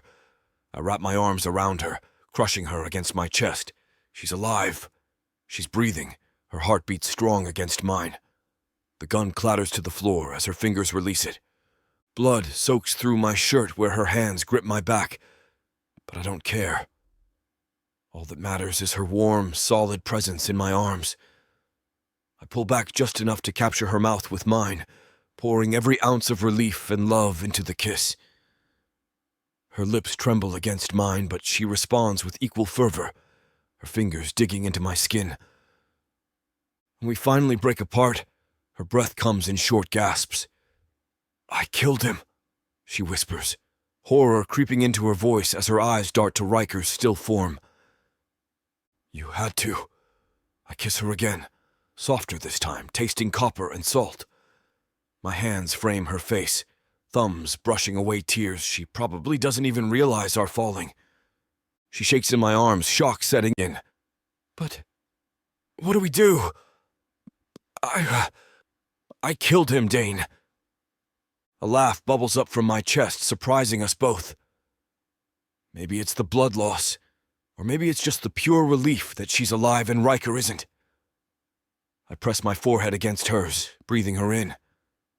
Good thing I know a damn good lawyer. Chapter 40. Hawk. The smell of grease and oil has always felt like home. I'm standing in the middle of this busted-up garage I managed to rent out after a few months of working at the auto body shop. The place ain't much. A couple of rusted toolboxes, a beat-up lift, and enough space to fit maybe 2 bikes at a time. But it's mine, and for the first time in a long time, that feels like enough. The front door creaks open, and I hear Imani's footsteps before I see her. She's gotten good at moving quiet, but not quiet enough to sneak past me. "This place looks functional," she says, stepping inside, one of her hands on her hips as she looks around while the other lugs around a stack of books. "High praise," I mutter, tossing the rag onto the counter. She smirks, walking over to where I'm standing. "Hey, I'm just saying, I expected more chaos. Grease stains on the walls, old bike parts piled up in the corner. But this, it almost looks professional." I chuckle, leaning back against the workbench. "Don't jinx it. I've only been open a week. Give me some time to trash the place." She rolls her eyes but doesn't argue. Instead, she picks up one of the tools from the bench, turning it over in her hands like she's trying to figure out what it's for. "You ever gonna let me help in here?" she asks, her tone casual. "Help how?" I raise an eyebrow. "You don't even know what that thing is." "Doesn't mean I can't learn," she shoots back, setting the tool down with a little too much force. "Besides, I could do more than just whatever it is you do in here all day." "I fix bikes, Imani," I say, smirking. "And unless you're planning to put off school and get your hands dirty, you're better off sticking to your books." "Hey, I think I've gotten my hands plenty dirty," she shoots back with a smirk of her own. I laugh and take her books, setting them down on the cart beside her. Then I bring her hands to my mouth and kiss them. "Exactly. Time for them to be clean." Her expression softens, but she tries to hide it with a shrug. "Anyway, guess who aced her test today?" "Well, I don't need to guess," I say, studying her face. "But you don't seem too excited about it." She sighs, leaning against the workbench beside me. "It's just a lot, you know? Sitting in a classroom again, surrounded by people who have no idea what it's like to live the kind of life I've lived. They're talking about internships and frat parties, and I'm just trying to keep my head on straight." I nod, watching her carefully. "You ever think about quitting?" She looks at me, her eyes narrowing. "No, never. I worked too hard to get here, Hawk. I'm not giving that up." "Good," I say simply.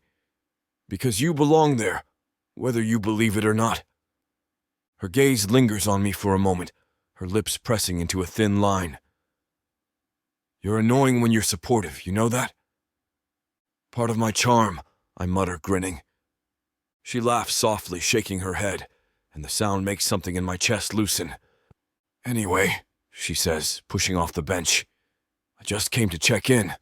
Make sure you haven't set the place on fire yet." "Not yet," I say. "But give me time." She rolls her eyes, heading for the door. "I'll see you at home, Grease Monkey." "What did you call me?" I call after her. She just laughs and tries to get to the door faster. It only takes a few strides for me to catch up to her, picking her up by the waist hand, hauling her back toward the bikes. "Hawk!" she squeaks. "Let me down!" "No chance, baby girl," I say with a grin. "I want to hear you say it again." "Grease Monkey," she accuses, but I can hear the smile in her voice. I set her down, spinning her to face me, and kiss her deeply. She melts into me instantly, her arms winding around my neck. It's been a couple months since Riker came after us. And as promised, Derek took care of everything. I think he was relieved to know that he wouldn't have to deal with Riker or the Iron Serpents anymore. His thank you was a quick hearing with a judge where the charges were immediately dropped.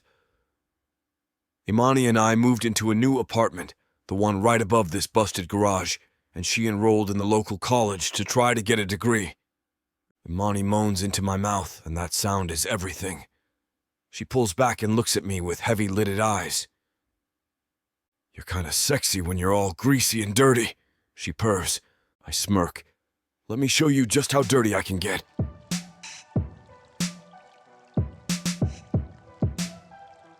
Chapter 41. Imani. I hate to put a stop to a good time, but it looks like we've hit this platform's limit for spiciness. This platform's got some rules we have to play by if we want to keep giving you these stories for free. And trust me, this scene isn't something you want to miss. While we can't get into all the details here, you can still dive into the full, uncut version at tylawalker.com. Miss Tyla has an entire collection of unabridged audiobooks and ebooks waiting for you. And the best part? You can treat yourself with 40% off when you use the code SAVE40. That's right. You'll save on any digital product, even bundles that are already discounted. Miss Tyla would never let anyone feel the kind of disappointment you must be feeling right now. So why wait? Treat yourself with Miss Tyla. He captures my fingers, pressing them over the scar above his heart. Love you. Every rage-filled, larceny-adjacent inch. The laugh startles out of me, wetter than intended. Even when I hijack your bikes? Especially then. His mouth meets mine, softer now. Salt and gasoline lingering between us. Got a problem with that? My legs lock around his waist as he lifts me off the still warm engine. Better call my therapist. His snort warms my neck. Gonna need her number too. We sink onto the oil-stained tarp, his heartbeat syncopated against mine. Outside, a customer's truck rumbles into the lot. Hawk groans, forehead dropping to my shoulder. Time? I squint at the clock above his workbench. 3:15. Margaret handles the desk till 4. His hand drifts south, fingers skating through tangled dampness. Encore before the boss catches us? I bite his earlobe. Don't you own this garage? Exactly. His teeth catch my lower lip. Setting workplace expectations. I laugh boldly, bringing him for a kiss. I love you, Dane Thompson.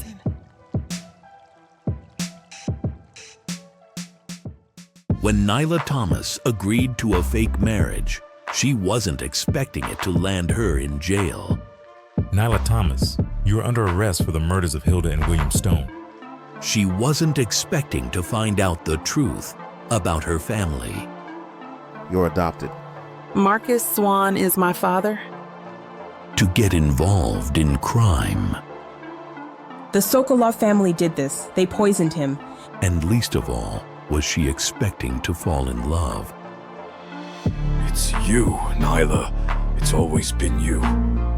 But now, everything is crumbling around her. Interim CEO of Stone Hospital Group accused of murdering Hilda and William Stone to secure her position. Alexander, you promised things would change. They have. I'm in charge now. No one knows who to believe. Take the plea bargain. I'm innocent. I thought you out of everyone would believe me. Can you forgive her for killing our parents? No one knows who to trust. This is your fault. Did you ever think that Nyla would be just fine if she hadn't gotten involved with you? I love her.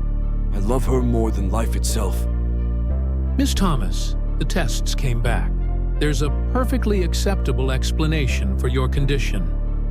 And things are about to get a lot more complicated.